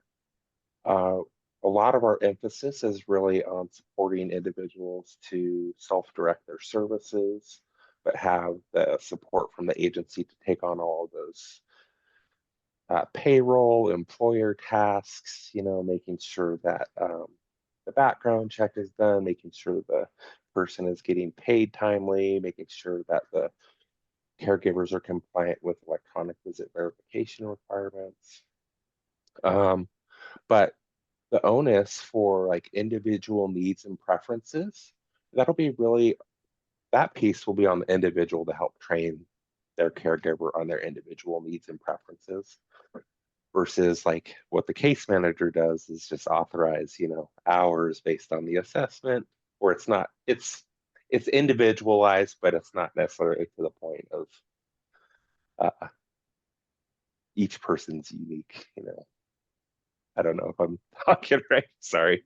Like I said, I feel a little under the weather, but I think you get the gist. Okay, thank you. Yeah. Commissioner Mary, would you like to ask a question? No, I think I've had all my questions answered. Thank you. Mr. Johnson? No, I appreciate the good information. Thank you. Commissioner Mark? No, I got all my questions answered. Commissioner Marcia? Uh, I've learned a lot from this talk, and I do hope you're feeling better. Well, thank you so much. Commissioner Uh, Lester? Audio now unmuted. I'm good. I appreciate all that he has offered us today. And Commissioner Moore? Thank you, Jason, for being here. No, I don't have any more questions. Thank you. Okay. Well, as always, thank you for the opportunity to come speak with you, and always happy to come back. Please do. Yeah. Thank you. David has his hand up, I see. David? Sorry. Yeah, thanks, Randy. I appreciate that. Hey, Jason, great hat, first off. Thank you. But secondly, just wanted to ask if you also are familiar with like where the status is for like agency with choice on the DD side. Not as familiar. Kind of a bit of a different train on a different track. Honestly, yeah, different bill. So only been in communication with them like as much as like we're intersecting with like state plan amendments and that kind of thing, but not super knowledgeable of where they're at. Okay, awesome. Thanks, Jason. I just was Mhm. just curious. Yeah. And I think Cassie's coming to meet with y'all this afternoon, and she is my counterpart on the Oregon Health Authority side, working on the agency of choice implementation over there. Okay. Okay, now we will go on with the Governor's Commission on Senior Services. Who has that one? I have that one, George. Okay, go ahead. Commissioner Mayor, well, I attended the GCSS meeting on the 11th of September, and we welcomed 3 new commissioners. And at this point in time, we have 19 commissioners and we need 4 more. We also had presentations on the adult foster home rate methodology and a report on the state plan on aging work group. And we discussed our October in-person meeting, which will be a strategic planning meeting on the 16th of October in Salem. And that is my report, Mr. Chairman. Okay. Who has the Oregon Disabilities Commission? Commissioner King, and we had a quality improvement result with Best Johnson. We have state plan committee.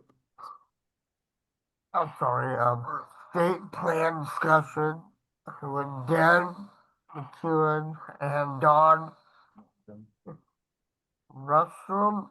We had a APD agency recommended budget discussion with Jay Ellen Weindeck, and that's all I have report.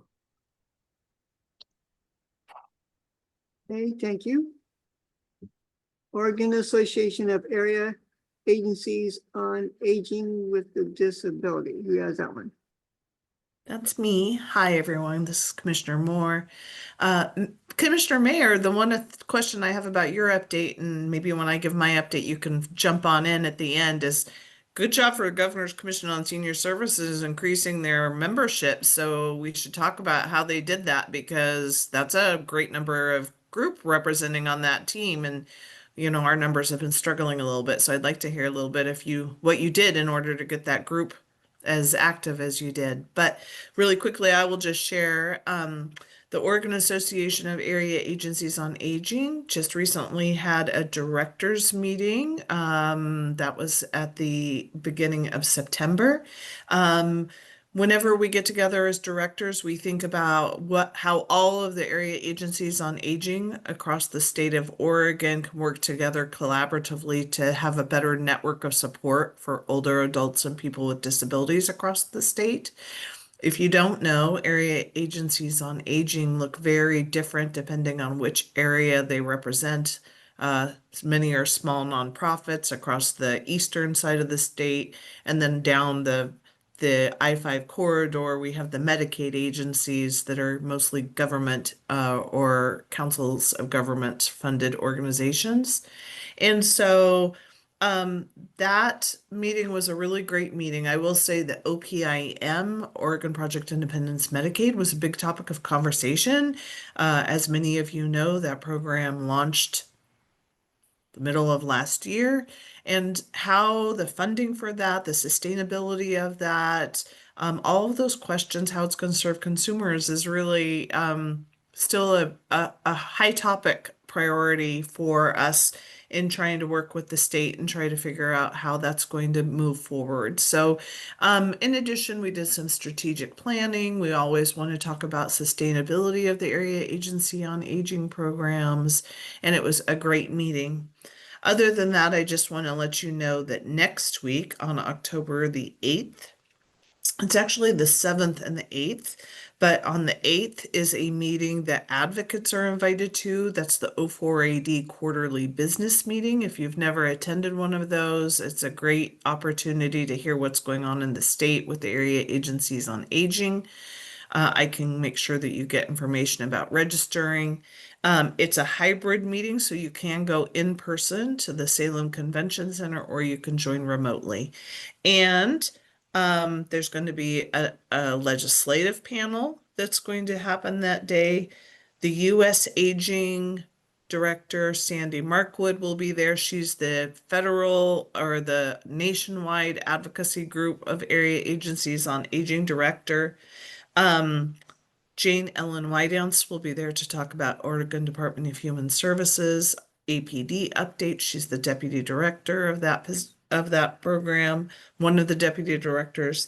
Our very own David Vining will be there. David, you'll have to tell us what you're going to talk about. We're excited to hear you next week. And there's going to be a cultural training at lunch. This is a position that Multnomah County has, and a gentleman from Irma's agency at Multnomah came and presented about a year ago on cultural training, and he's going to do a follow-up. So it was a great training last time, and I'm looking forward to the next version of that. I'm happy to answer any questions. Sorry, I stumbled a little bit there, but Mary, tell us how the Governor's Commission on Senior Services increased your bandwidth so much. Well, this has been a long process, but one of the first things we did was asked each single commissioner that was on the commission to really go through their, now this is dating me, their Rolodex, and really consider who they might recommend for the commission. And we were relatively successful in doing that. And then the next step was that the executive director called them personally, interviewed them, told them, what the commitment would be. And we managed to get 4 people at that point in time. And then some slipped through the cracks and said, no, this was the wrong time, whatever. So, and then we wanted to get to a strategic planning, and we had 4 very seasoned commissioners that were leaving the committee. And we asked the governor's office if we could please extend those 4 for 1 more year, not 3, 1 more year, so that we could bring the newbies on board and have them as kind of the focal point for the strategic planning group, which I was mentioning on the 16th of October. We're going to start our strategic plan. And I'm glad to hear this because ever since I've been on the commission, I've been asking for them to do that. So We've also had people that were invited just to come to a meeting and see what it's like, and, you know, as a member of the public. And that was relatively successful. So it's not been an overnight, you know, trip by any manner of means, but we've really made this a priority because we were way down. You know, we're supposed to have up to about 24, 25 people, and we were down to about 6 or 7 at one point in time. So it's been a long, hard climb, but it really has been on the back of the commissioners, because they know what kinds of people and what kinds of background we've needed all along. So that's I think our most successful. And then of course, you know, we've gone out and tried to advertise as much as we possibly can, but I really think that the secret was really pinning down the commissioners and saying, look, we really need to get serious about this. And if you've got anybody, you know, you don't have to, you know, just give Adam the name and, you know, the number and get the two of them together. And the other thing that I thought was very helpful was Workday is not exactly a very friendly, you know, computer system. So Adam really went out of his way to help people to get onto the system and help them to go through through the nomination process and that sort of thing. So that's kind of how we did it. It wasn't any magic, but just a lot of hard work and a lot of follow through. And sometimes you hit person one time and they're not ready, but maybe if you wait a little while, they are ready. So, Randy, I hope that answered your question. It sounds like our commissioners have some homework. Yes, I was going to say that. I did send out information to 2 individuals recently. Excellent. I think what makes ours a little challenging is that we have specific roles we need to fill. So the seats that we need to fill right now are individuals who receive in-home services or who have received in-home services. So spread the word. That does make it a little easier because GCSS obviously is a little bit more broad-based. Is there anybody who would like to ask Commissioner Mayer, Commissioner Moore, and Commissioner Mark questions before we go on? Okay. I do like to tell, thank you, Marcia, Commissioner, for serving on the other commission. I believe it was Jason's commission or some other commission that was on here earlier. Thank you for serving on their other commission. I'm very glad to. Go ahead, Commissioner Johnson. Yeah, just from APD side, I don't really have anything to report. Of course, we just heard the agency with choice information shared, and so that's part of APD as well. But apart from that, things are going well, busy. And I did last month talk about how a new non-medical transportation contract will be in place in Washington County, and that just started this October 1st through TriMet in Washington County. So we're glad to see that transportation option made available for in-home consumers in Washington County again. Otherwise, things are going along well, but I have nothing special to report from APD. Who will be on the Oregon Self Advocacy Coalition? Which one's that one?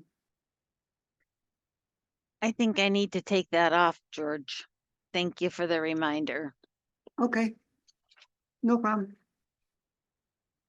This is that was a strange. Okay, cool. I've got the CAC and the CCO.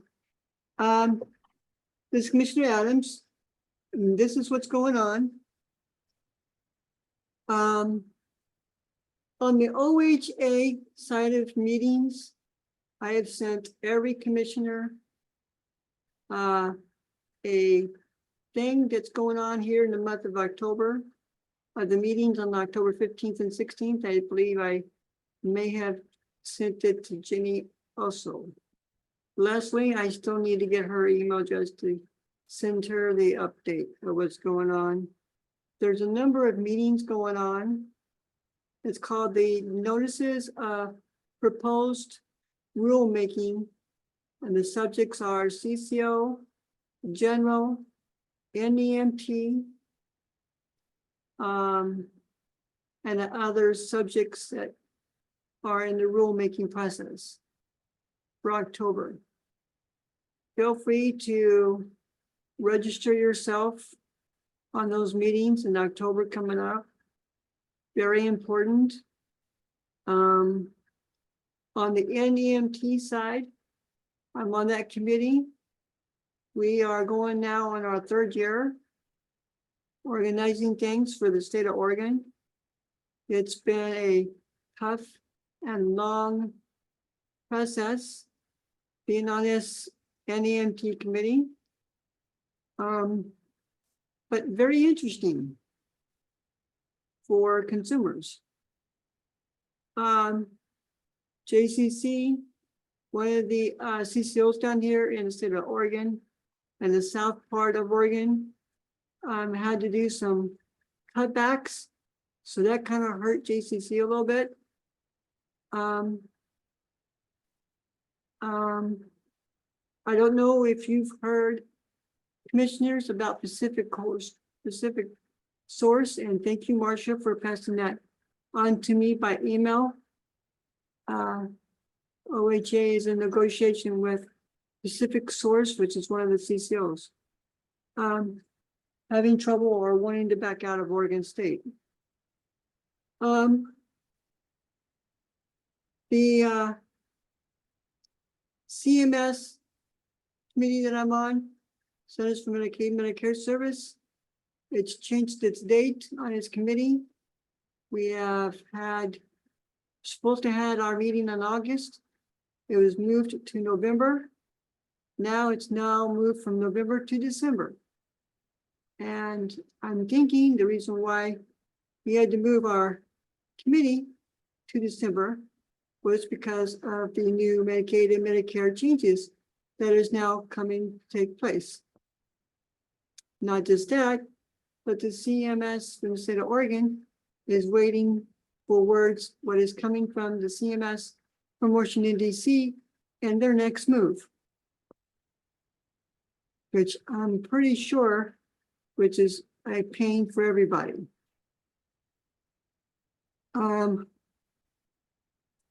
Also, on the NEMT committee, we are doing our best to make sure that all consumers in the state of Oregon is provided with the medical rights that they need. The forecast, the rules, the new booklets are supposed to be coming out soon for all the CCOs. It's just one of those tasks that we are having to deal with in the NEMT committee. I'm really proud to be on this committee, going in my 3rd year with them, along with other people. We will be, I'm thinking, looking for people that are wanting to join the NEMT committee. I just have to check with them as to when the deadline is for that one. If you're interested, let me know, or let Jenny know, or let me know. And I'll try to do my best to find out what the deadline date is to join this committee. In with the CCO stuff on the one system, we've upgraded other parts of the one system. You'll be seeing changes coming. Still working on the security system, especially on the scan QR code idea. So on and so forth. It's been, I believe I will be on my 3rd year with that committee also. on the one system. It's almost like a whole brand new committee, just like this one. Changing past out and bringing in the new, which is what I'm really happy for. So, and that's all that I have to share. So it's 11:45. Oh, right on the mark. We got the APD Advocacy Award. And Angie, is she in? Yes, she is, Hi. George. Hey, welcome to the committee. Thank you so much, George. Yeah, I'm Angie Stapleton. I use she, her pronouns. And I am the equity trainer with the Aging and People with Disabilities Equity Strategy Unit. And I'm here today to share something with you. I'm going to share a screen. I made a couple slides to make it a little easier to follow along. Let's see, make sure I share the correct screen. Okay, are you seeing the slide?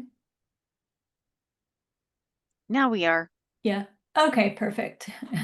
So I'm here because I'm excited to announce that ODHS, Aging and People with Disabilities, or APD, is launching an initiative to seek nominations for an award, which is called the APD Advocacy Award, that recognizes and celebrates the powerful community-rooted advocacy work that's happening across Oregon.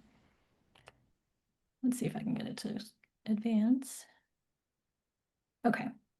So some of you may be familiar. In 2019, awards were given recognizing the advocacy of the late Ruth McEwen and Mike Volpe, I think is how you pronounce his last name.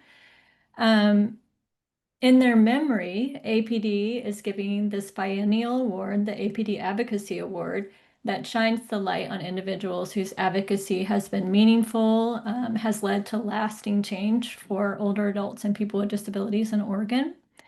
And this award is about more than recognition. It's about uplifting the community-rooted voices and honoring advocates who continue to break down barriers, to inspire others, and to advance equity in ongoing work and in their leadership. This award will prioritize individuals who have led impactful efforts, but also who have overcome systemic barriers like racism, ableism, ageism, or poverty in their advocacy journey. And the award is centered on the core values of equity, innovation, and inclusion. And we're going to be sharing a lot more about this award and the nomination process and the timeline on our APD Community Engagement webpage, which I'll share a link to that in the chat as soon as I close this presentation. And the award nomination process is going to be opening later this winter, so people will be able to nominate people for the award later this winter. And we're planning right now for the award ceremony to take place in May. But more concrete dates and the timeline will be available soon on that web page that I'll share with you in a bit. So nominees for the award are individuals who have consistently demonstrated advocacy, compassion, and service to older adults and people with disabilities. And the advocacy contributions that we'll be looking for in this award are the last 4 bullet points on this slide. So community impact, the person will demonstrate having made a really positive impact on their community, inspiring others and driving progress. Equity efforts, so the person will demonstrate unwavering integrity, ethics, as well as professionalism, and creates a safe and inclusive space for community and community partners. Innovation, so the person will have contributed to the development of creative, sustainable, and replicable ideas that improve the well-being of older adults and people with disabilities in Oregon. And then we'll also be looking at years of advocacy. So nominees should have at least 10 years of demonstrated advocacy work or contributions. However, exceptional, impactful contributions within a shorter time frame may also be considered of a nominee if the nominee has made really lasting, innovative changes. And I'm also, the way am sharing screen, I can't really see chat that well, but I only have, I think 1 or 2 more slides, and then I can answer any questions that are coming in. There aren't any questions in the chat yet, Angie, but I'm Okay, sure there will perfect. be afterwards. Awesome. Thank you so much. So we will be seeking APD, we'll be seeking staff, partners, and community members to participate on the selection committee. Which is one of the big reasons why I'm here today. So the APD Awards Selection Committee will be convened virtually. So we'll be meeting virtually to review nominations for this award. And so the selection committee will represent a diverse cross-section of members, including older adults, people with disabilities, community partners, and ODHS and Oregon Health Authority employees. We have a goal of having each APD commission and council having 1 representative on the award selection committee. And I mentioned that the selection committee will be meeting virtually, and they'll be reviewing the nominations and selecting finalists. And this will be done using a transparent weighted rubric that will score each submission using the 4 categories that we mentioned on the previous slide. So community impact, had the impact the individual had on the community, their equity efforts, their innovation, and the years of advocacy.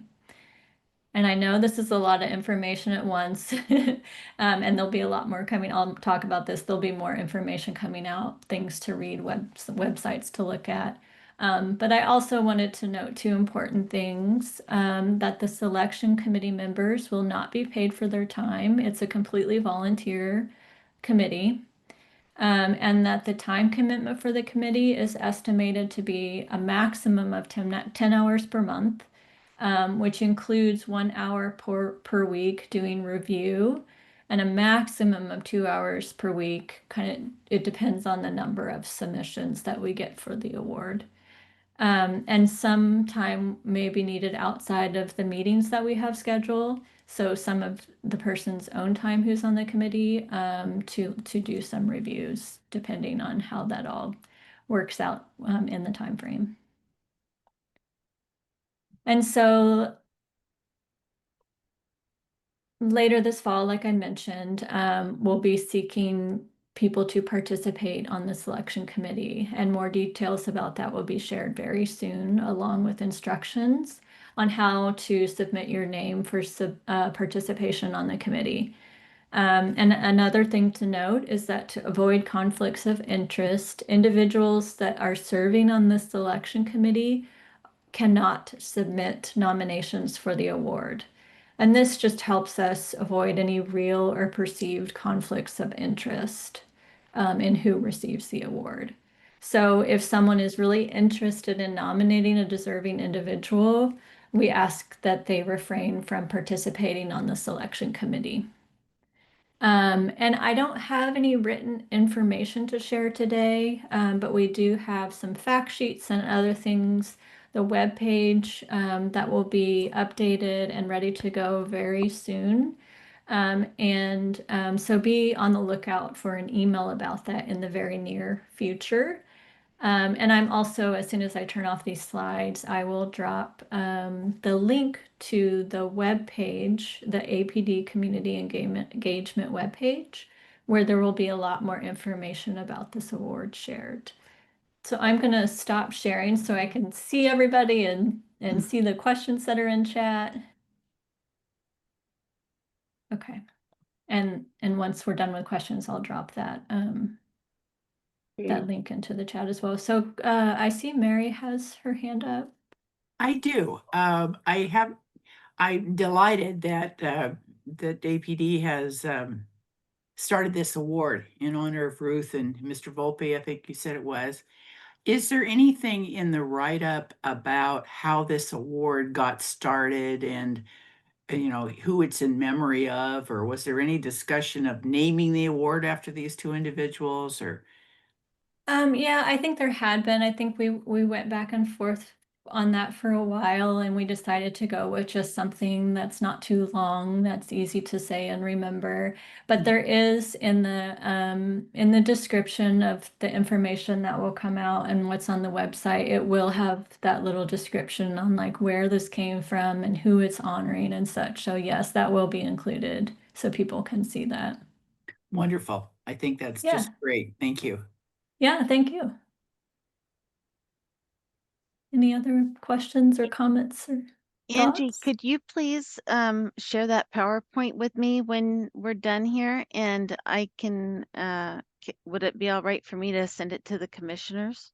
I actually cannot yet. We Oh, don't okay. have communications permission to share written things yet, but we will very soon. We're Okay. meeting on Friday, and Uh-huh. so I'm hopeful that we'll be able, and we have a fact sheet ready, like we have information ready to share out. And so once we have that approval, I can send that to you, Heidi, to pass along. Thank you. Thank you. Okay, cool. Angie, Yeah, go ahead. I would like to suggest that when you're getting this up off the ground would like to suggest you giving it to case managers that goes out into the field from the field offices. Give it to the DSAC members, DSAC that Joseph Lowe is in charge of around the state. It's another one. A question I want to ask you is, when it comes to advocacy, does it determine what type of advocacy it could be?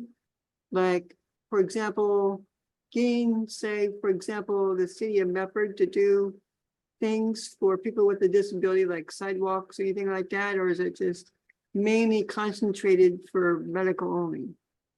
Oh, no, there's no requirement around what kind of advocacy.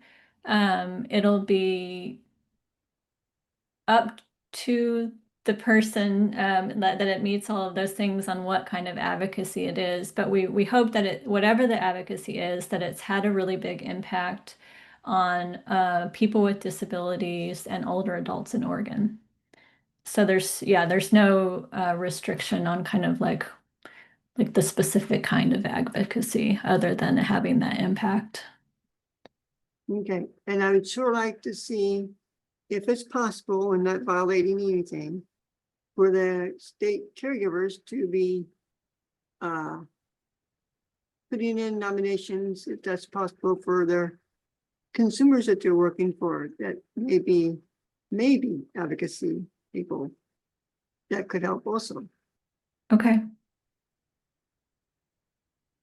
Commissioner Johnson, anything you want to add? No, not at this time. Commissioner Moore? Commissioner Leslie? Audio now unmuted. No, I'm Unmuted. good, Further thank unmuted. you. Commissioner Mark? No, I have nothing. Commissioner Marcia? No, that's fine. And who else am I missing? Commissioner Mayor? I already had my question. Thank you. Okay. Angie, is there anything else that we need to know? No, I don't think so. I am though going to real quick drop that link to the website in.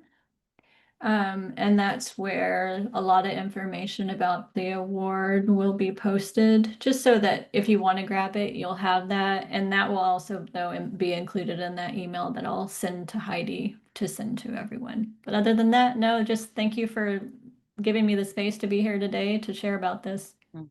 Thank you, Angie. Yeah, And okay. Thank you, Angie. When is the deadline that you'll let us know when everything is in the place for us to do what we need to do? We don't have any like rigid deadlines set yet, but we're expecting very soon that committee to be set up, and that the email will have information about that, about when so if somebody's interested in being on the committee, when and who they should email about that. And then soon after that, so sometime later this fall or early winter, there'll be information on that web page about when the nominations will be opening. So when you can submit the nomination for the portion for to be on the award. And then we do know that we are hoping to have the award ceremony in May. So that's when like the final award will be, it'll be awarded to the person who was nominated. But like firm deadlines, those will be figured out here fairly soon and will be in the information we share with you. Okay, and one more quick question. Sure. What type of award will it be? A certificate? Would it be a prize? Would it be? That is, so I believe it's going to be a certificate. There's not going to be any like a prize associated with it. And there will be, I believe there'll be a ceremony. It'll be in person. So that'll be announced and a certificate given. And then I think if it goes over lunch, which we're still in the planning stages of this, then that there will also be lunch if it is over that lunchtime period. Thank you. Yeah, of course. Okay, now we're at 12. Yeah, it's ready for break. Super. Thanks again, Angie. And the recording will stay on during break. So I guess we'll come back, George. Commissioner Johnson wanted to ask something. Well, just a quick comment. I appreciate that good presentation in Ruth's memory, and I just think that when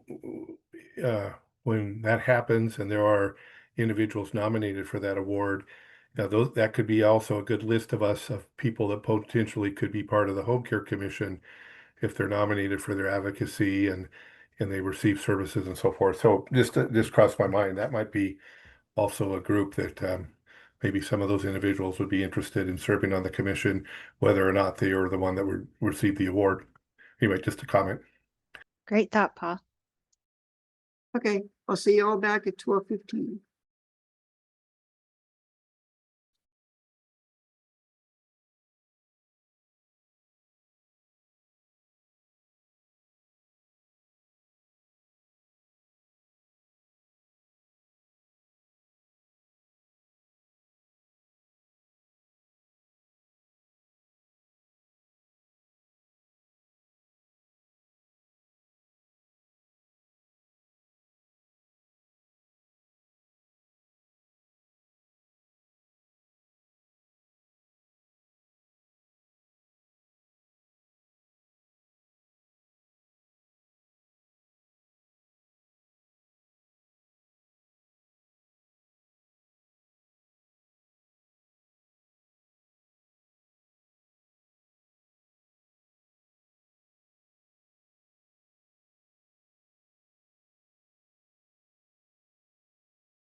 Jenny. I'm really, Yes. I'm really glad that I got the email to serve another 3 years. Yeah, that's exciting, George. I'm glad you got the email too. I just got to go through the same stuff that I did the first time, right? Yeah.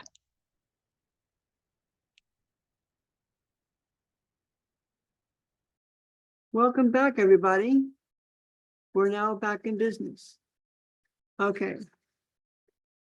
So we're back, 12:15, and Joseph, Disability Advisory Committee.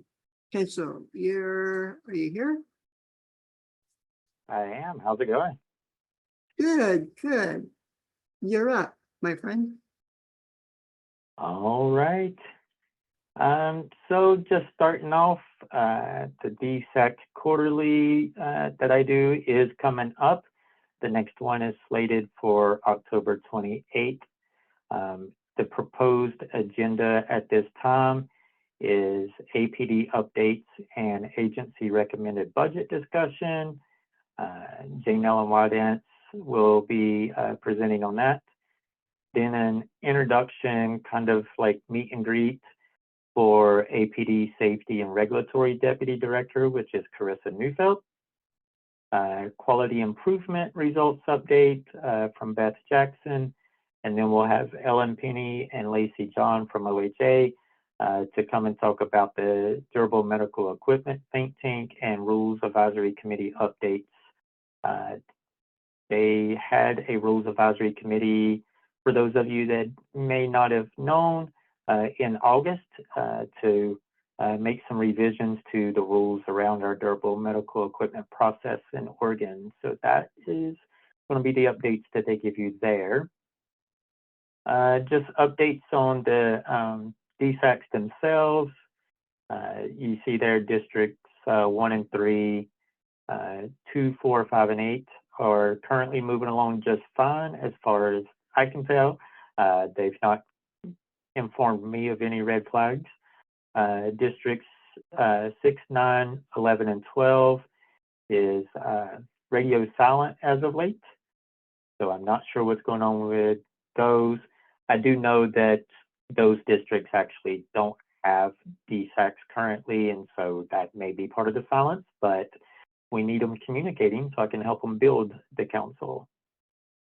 Districts 7 and then 13, 14 is on hold right now. District 10 does have a consumer advocate interested in joining and helping get a council going in that area. So they have been introduced to the district manager and the staff support for follow-up. District 15 is still working on rebuilding from scratch pretty much. They do have 3 members. They are working on recruitment.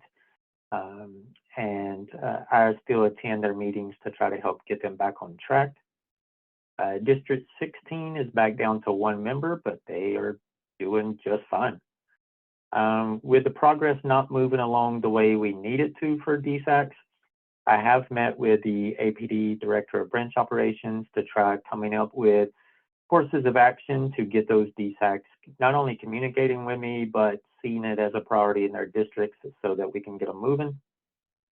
I also attended the All District and Program Managers meeting in April as an attempt to nudge those districts, but no such luck yet. Like I said, a lot of radio silence so far. So I do have an email back out to the Director of Branch Operations trying to find out what can we do to get these radio silent districts actually communicating.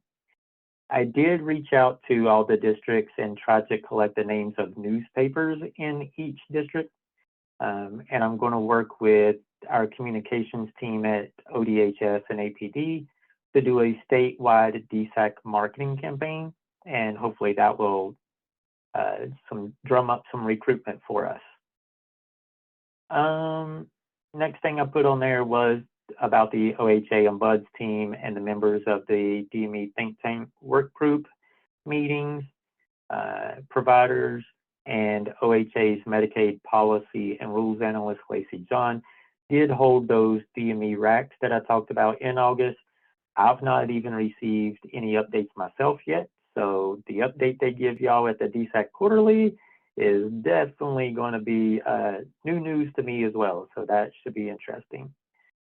And then I just listed my continued efforts with the Disability Emergency Management Advisory Group, ABLENet, which is an employee resource group for state employees with disabilities, APD's Service Equity Advisory Council, the Oregon Office on Disability and Health Advisory Council, Public Transportation Advisory Council, and other duties as needed on behalf of the team I work for, which is the Community Service and Supports Unit.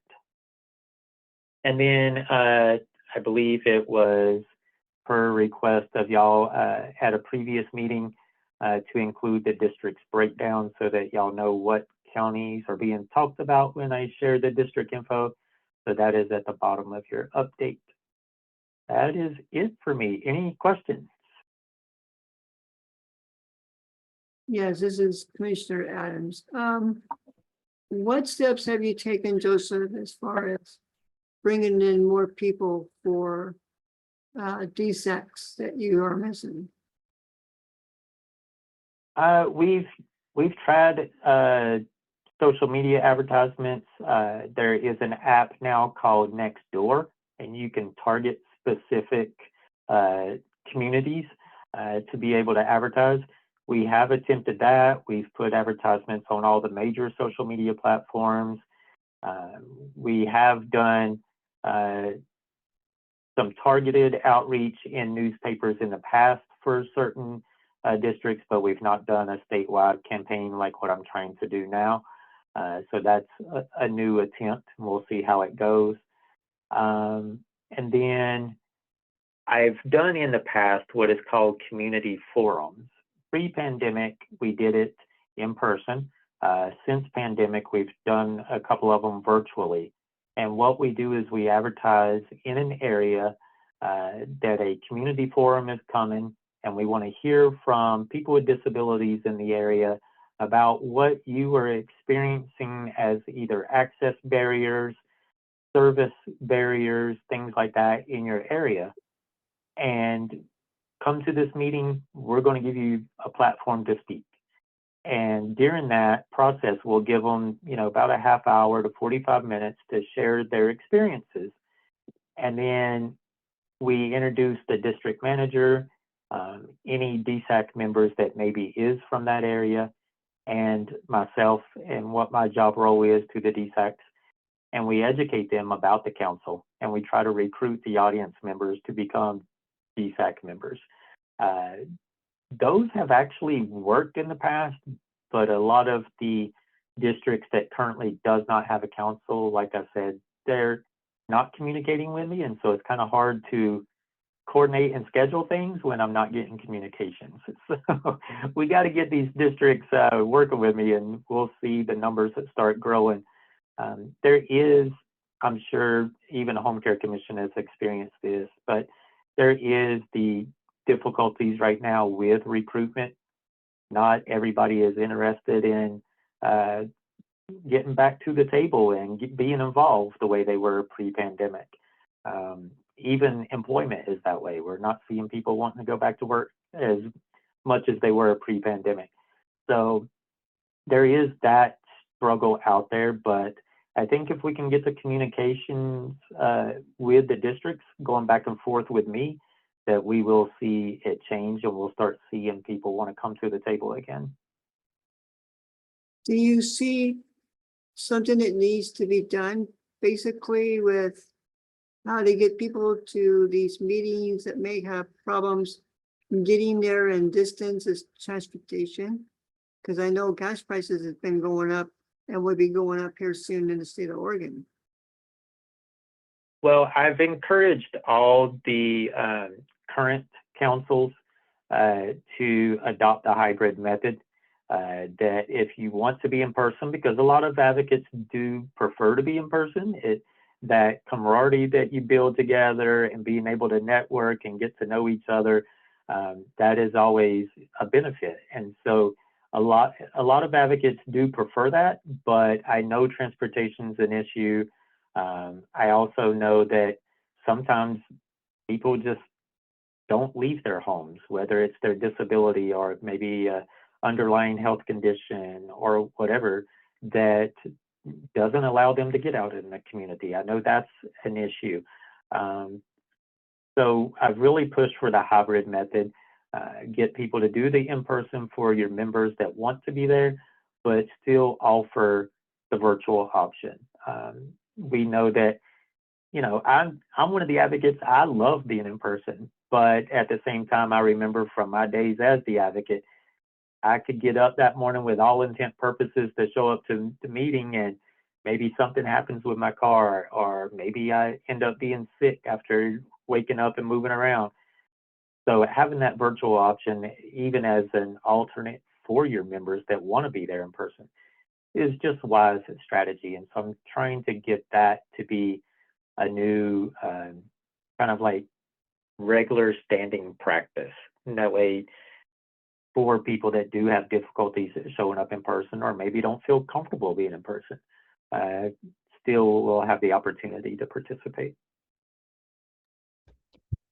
George, Leslie has her hand up. Okay, Commissioner Yes, this kind of piggybacks on what George said. That what is it that we down here in District 8 can do to help the folks up in maybe some of the other districts that don't have a DSAC? Is there any way we can help you guys out?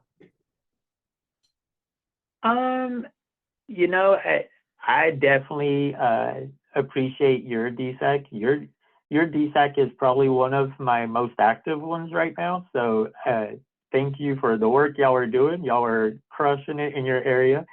And really, your staff support already does that.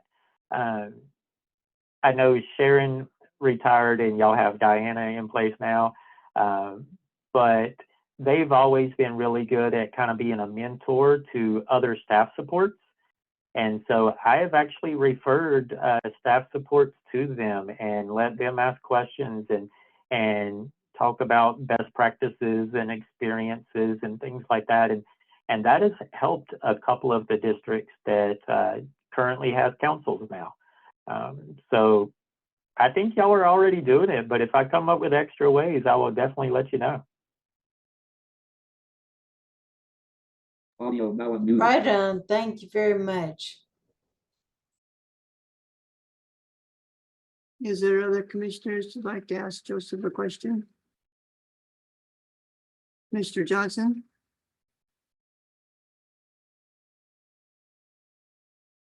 Mr. Moore? Here, let me, I'm sorry. Whenever you call me, George, my mouse is gone AWOL.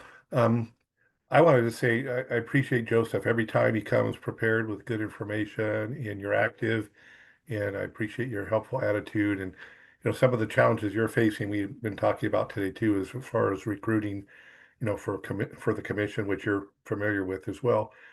So I just appreciate your efforts and I appreciate your work. And I miss seeing you in the office when I used to come by and rob all your candy.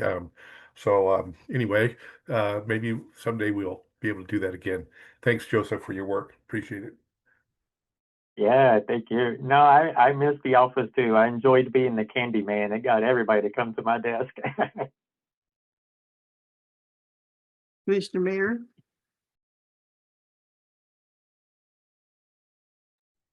I don't think I have any questions, but I do appreciate Joseph coming in and presenting us with the status of what's going on. I just hope that the recruiting efforts are successful and that they're able to get the councils up to full speed. But I do agree totally with the hybrid concept.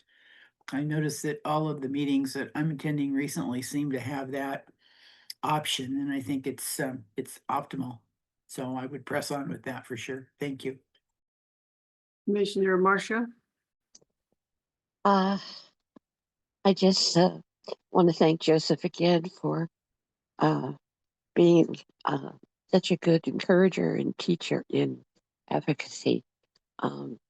he he filled my ear with many good tips when I first started this, and I know if he can make something, if it can be moved, Joseph will do it. So, thank you. Commissioner Mark? I just want to thank Joseph for everything he does. He does a lot. We appreciate it.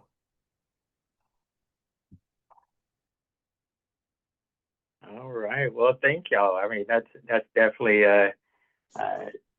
pleasing to hear and encouragement to keep pushing as hard as I do. So I thank y'all for that. And I will say that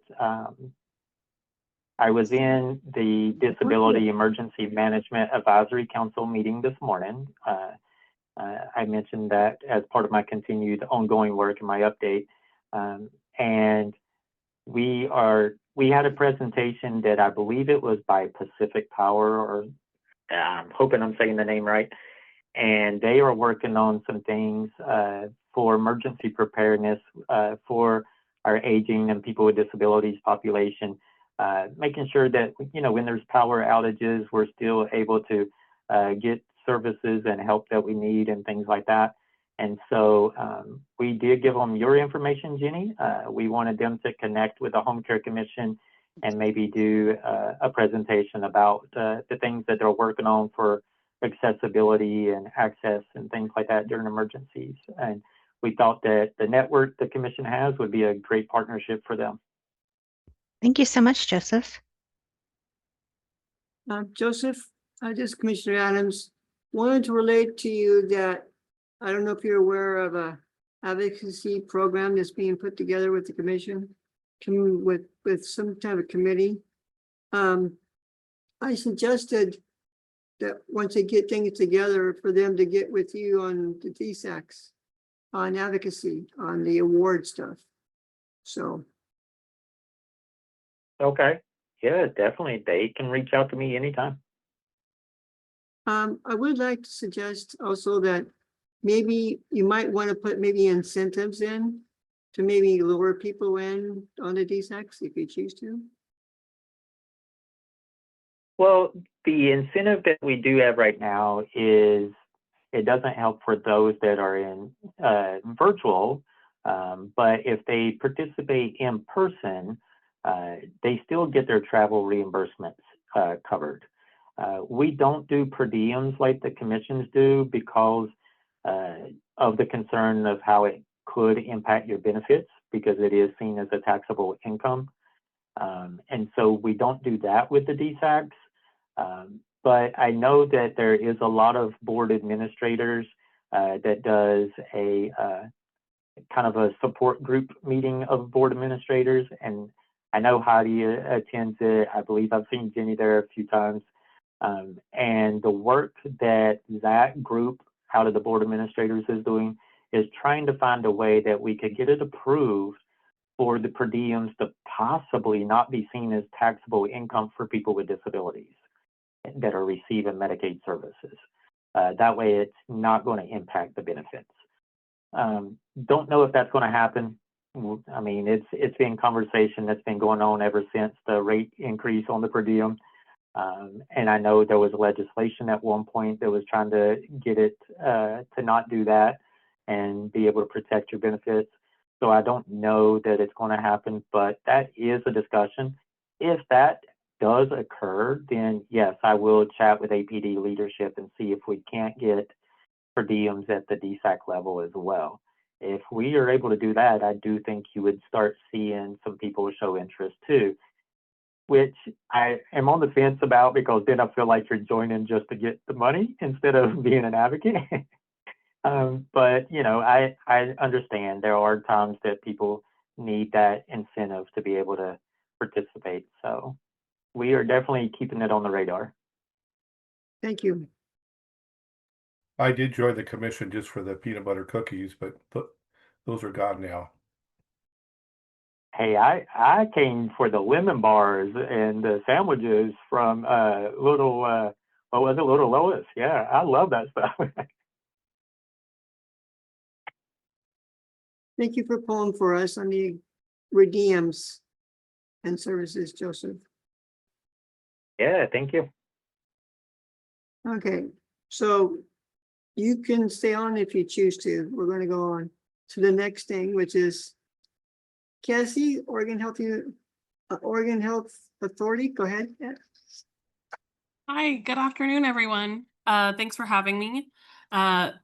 My name is Cassie Liviu. I use she, her pronouns, and I am the Home and Community-Based Services Policy Manager in the Medicaid division here at the Oregon Health Authority. Really excited. This is the first time I've ever joined a commissioners meeting, so very honored to be here.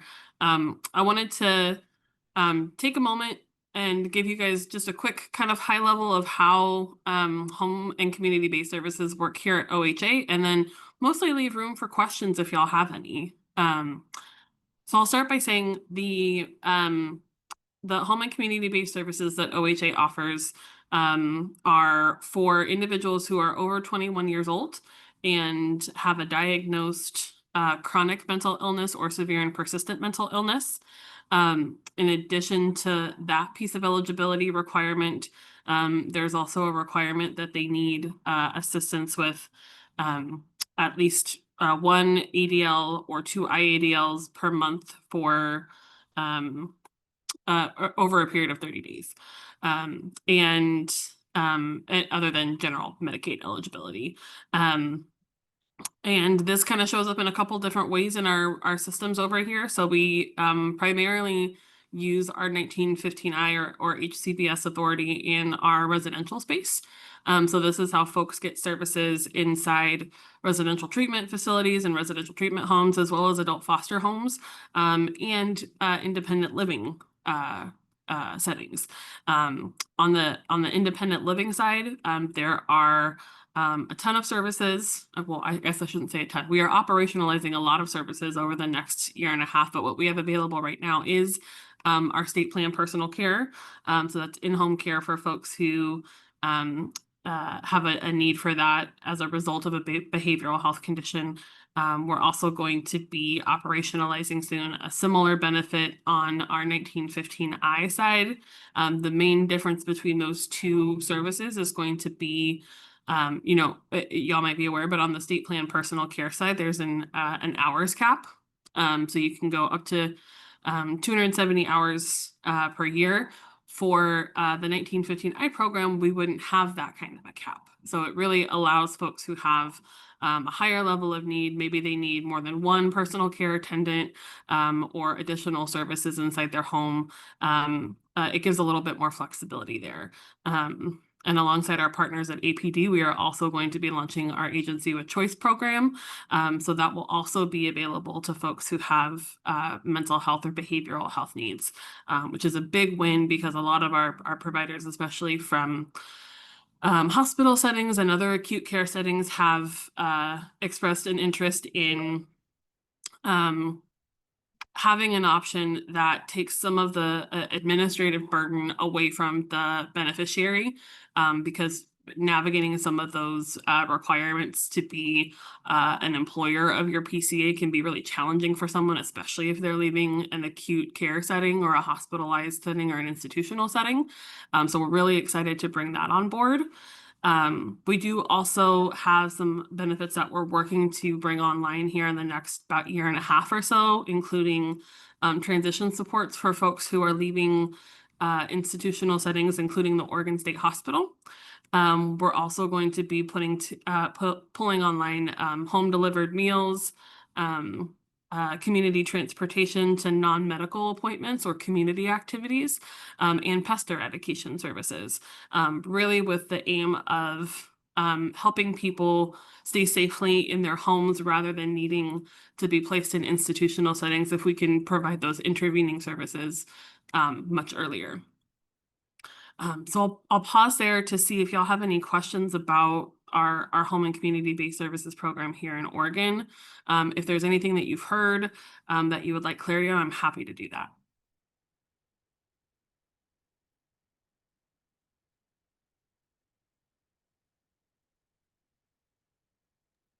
Cassie, do you mind telling us what a behavioral health condition might be? Mm-hmm. Yeah, so so for 1959 in particular for our home and community-based services program, we use the definition of chronic mental illness and severe and persistent mental illness. That is something that is expanding. We just received notification that our permanent rules will be active soon, and those include an expanded definition of behavioral health to include things beyond psychiatric disorders. So typically what folks think of is, schizophrenia or bipolar disorder. This would include more behavior-based disorders. So borderline personality disorder, obsessive compulsive disorder, some of those things that aren't typically thought of when you think of folks who maybe need psychiatric care, because we really want to make sure that folks who are suffering or living with any of those conditions that could be challenging for them are included as eligible for our program, because we know that those things, pop up and impact your life in different ways. And they don't have to rise to the level of needing psychiatric care to really impact your daily life. So we really want to make sure that that definition is broad enough to include many more people than we're able to include right now. Thank you very much. And just to frame Cassie's presentation for the commissioners, one of the purviews of the commission is to provide training opportunities for individuals who receive mental health, behavioral health services, and the providers, consumers and providers. So we do the training. We have employer resource connection that serves this population as well.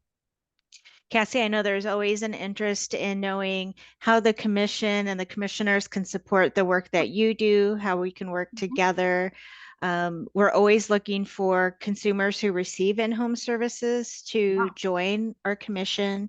We also have the DD mental health space where we would love to have individuals who receive services or their family members to join that commission to, have more of a voice and say into how services are provided and the training opportunities. Yeah. Something that has been on my mind a lot since I took this position little over a year ago is that there is such an overlap in the populations that all of our programs serve.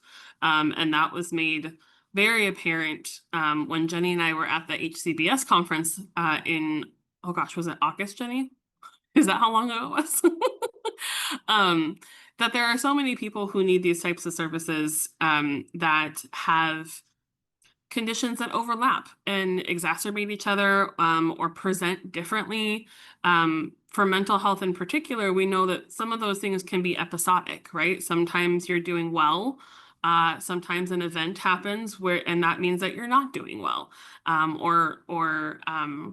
Maybe you have a physical condition that's made worse or more challenging by your mental health condition. So I do really see an opportunity for us to recognize that in the people that we serve and to create our systems in a way that acknowledges people as whole people, whether they have a physical disability, a developmental disability, or a mental health condition, because all of those things can exist in one person. And it's important when we think about the types of services and supports that they need to recognize that about the folks that we serve. I know Jenny and I work really hard to try to break down some of the silos that have been present across ODHS and OHA. And I'm really grateful for that partnership. I think that one of the things that we can do is make sure that through our independent and qualified agents, so the entity that we have assessing folks for these services, could play a really big role in making sure that the opportunities that are available to join and be a part of the commission or provide any feedback to the commission are communicated to them once they are, engaged with our IQA. We also partner with Employer Resource Connection, which I know Jenny is aware of, and we can certainly share that message with them as well to make sure that the beneficiaries that they're supporting are aware of these opportunities to provide feedback.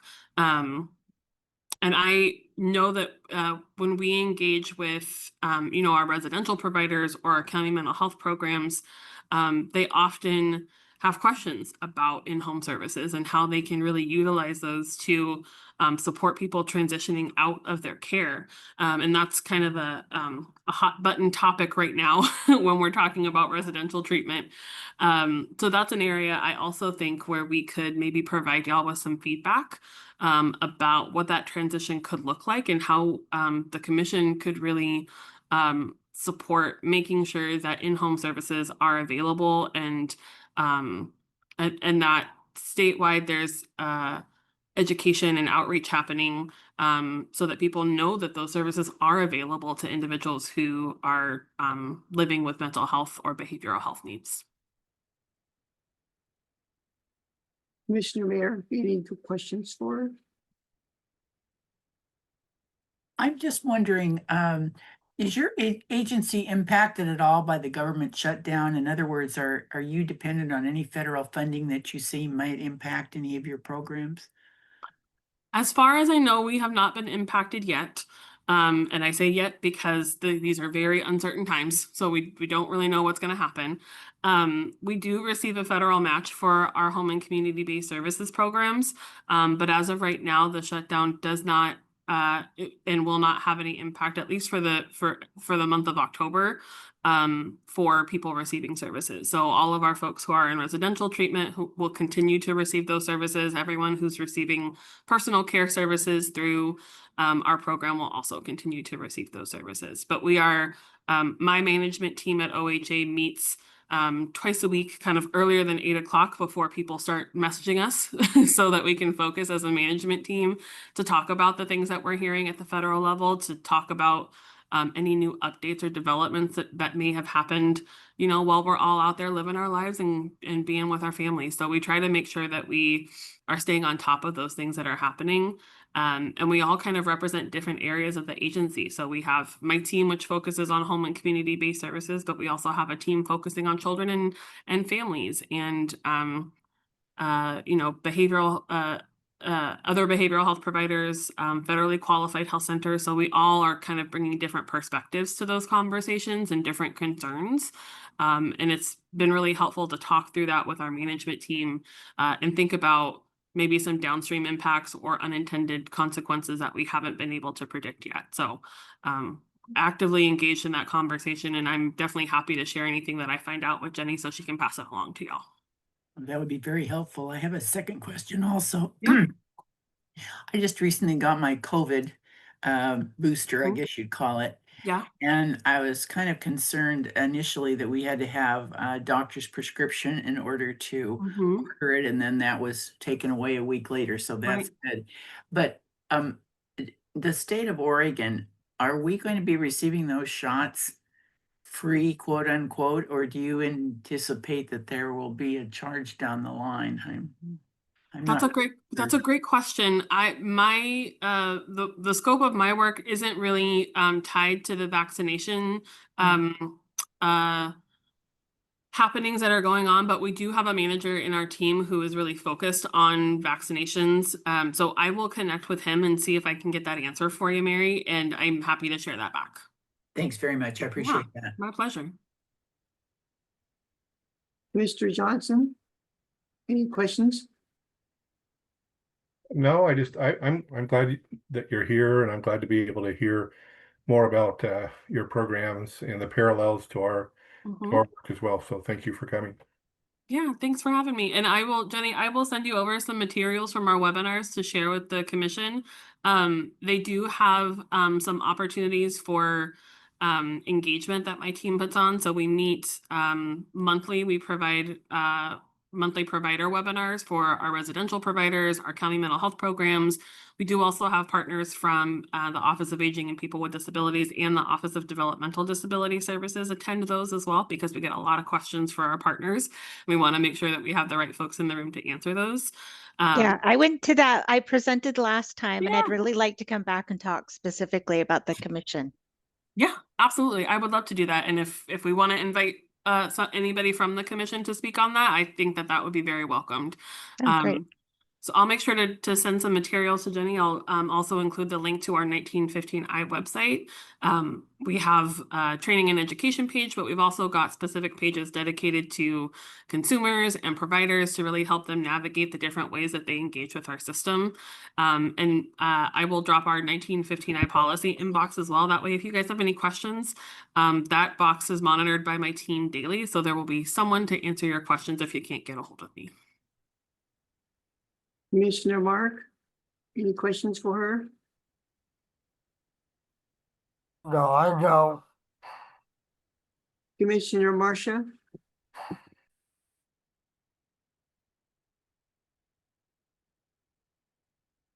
Yeah. No, I'm fine. Thank you for your information. Commissioner Leslie, any questions? Yes, this is a comment, not a question, but thank you so much for talking about intersectionality. Absolutely. I get very frustrated down here because all of my medical people are so siloed. And it's just really frustrating to try and help folks that need a holistic care and not just a specialist.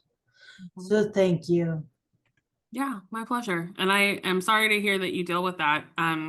It is my goal to move us in a direction where we work more together as programs and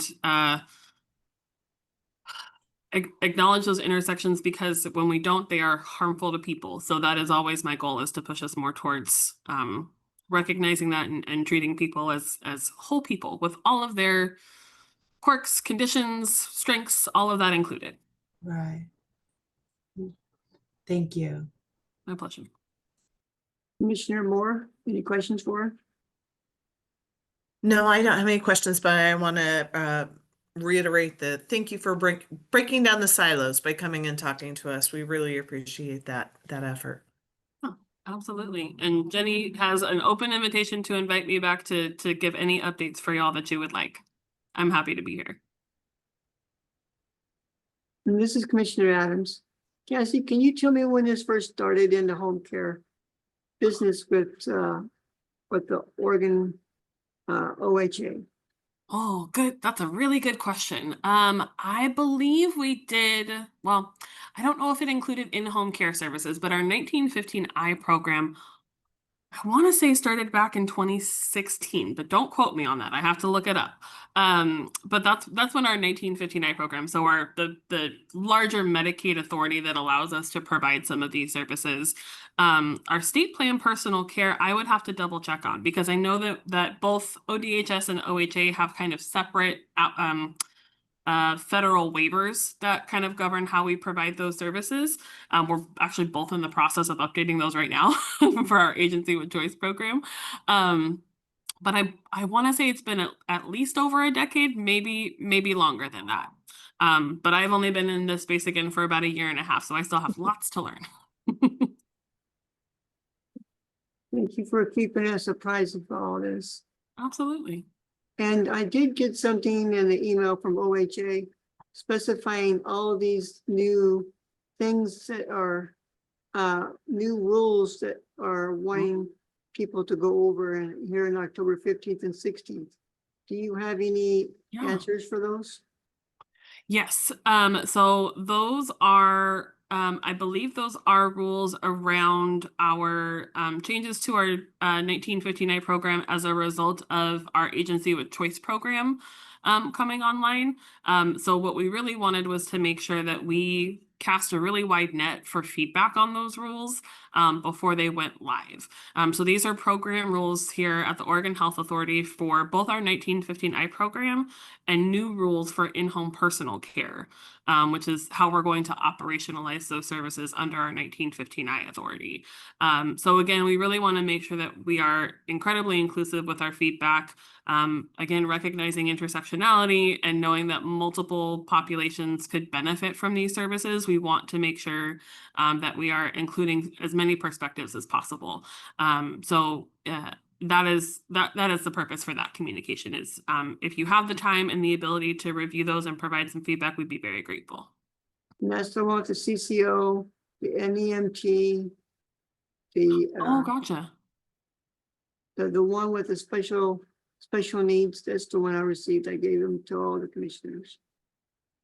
Gotcha. I might not be familiar with those sessions. Sometimes in our Medicaid policy unit, we're a little bit separated from our CCO operations team. My team, the team that I work for is Medicaid policy and fee for service operations. So while we write kind of the base policy that CCOs also have to adhere to, we also do a lot of work for our open card or fee for service population, because a lot of the services, including our home and community based services, are really carved out of that CCO delivery model. So we are getting better at kind of two sides of the same coin when it comes to OHP members about communicating when we're doing rule updates across our programs. That might not be one that I have seen, but I'm happy to take a look at those and see if I can provide you guys any more information.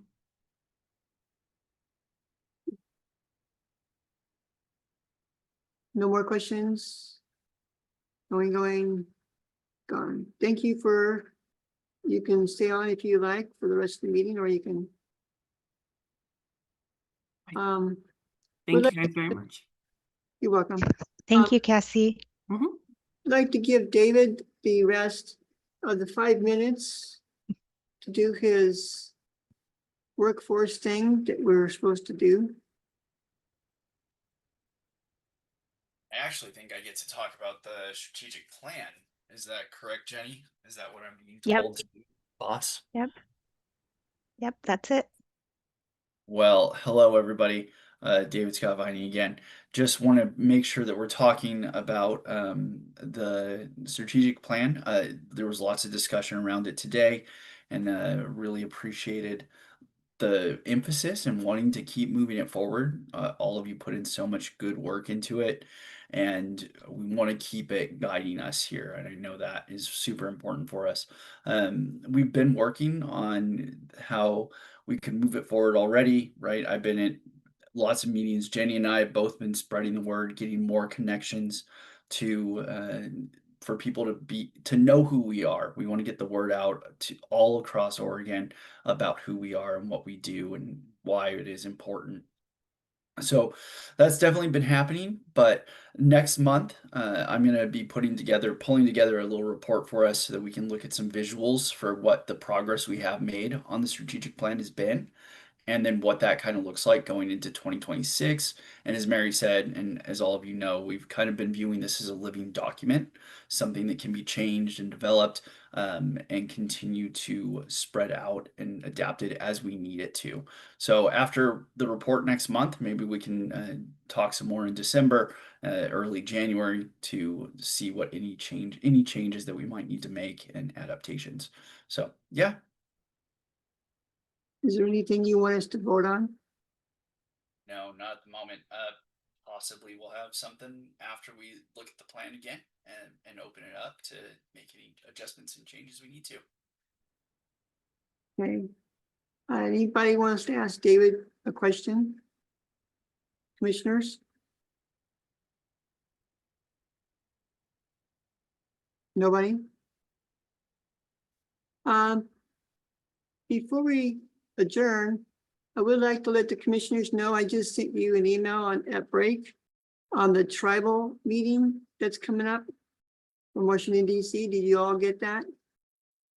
Your email? Okay. I believe that gives us a great opportunity to be at this meeting. I believe it's very important since we have the new Medicaid, Medicare new rules coming. And hi, Jeannie. I've been here. And it's great information. My internet's being funny and I didn't want to keep popping in and off. Is there anything you want to say before we adjourn? No, just that I'll be submitting my application in Workday, and just really didn't know all the amazing work that's happening with this commission. So I'm excited to potentially be a part of it. Either way, just getting these updates. I mean, there's a lot of information that I don't hear as a program manager over aging services that's really relevant to the work that we do. So just thank you for allowing me to be here. I really like us how we come together as a team. Is we can work good that way. Anything anybody wants to add before we adjourn? David, you're no angel. I don't know what's going on there, but like, Yeah. oh. Actually, you are an angel. You're a great guy. Thanks for helping us along. Marissa, is there anything you want to add before we go? Miss Sarah or? Hello. No, I just wanted to say hello. I am back. I have been on rotation with the Office of Immigrant and Refugee Advancement. I think it started, gosh, last year. And then I got back here for a little bit and then went on maternity leave for 6 months. And I am back. I hold I'm with the Oregon Home Care Commission. I hold the kind of two main things, which is the traditional health worker program and the provider navigator program as well. And so I'm just slowly getting my work duties back. I'm back. This is my first week. And so hopefully I'll have more things to report and to share in the future meetings. So thank you for having me back. You're welcome. Janine, you need anything to add before we go? No, thank you for everybody for a great meeting. Everybody was very engaged and interactive, and thank you, George, for making that happen. No problem. Commissioner Johnson, yes?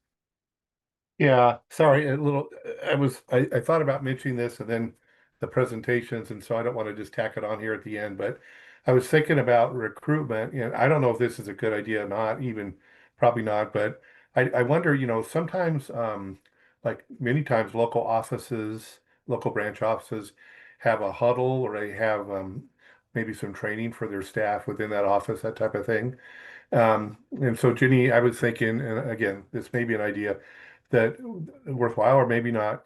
I wondered if we could drop in, scheduled, drop in for 5-10 minutes in some of these office huddles and just describe the work. We're just here to give an update on the work of the commission. Some of you may be new. And also, if we're talking to case managers, we may want to just put it out there, you may know somebody, someone on your caseload who's an in-home consumer who really is an advocate. They really are good at understanding and expressing needs for people with disabilities or those with functional needs. And we would love to hear who those people are because we're looking to grow our team as well. And because when we talk about recruitment, one of the things that makes it hard for me is because I'm in central office and I'm not in the local office, and I have no direct contact apart from this meeting with in-home consumers really, because that's just not what my work is about. But those who do, the case managers might just have, this person is really, he may be interested or she may be, whoever. And I just thought maybe we can, in light of Joseph's comments and some of our discussion today and Mary's good comments, that maybe it might be worth considering going to these local meetings when they have a little hub or something and just kind of presenting the idea and see what happens. Just an idea. Yeah, thank you for that suggestion, Paul.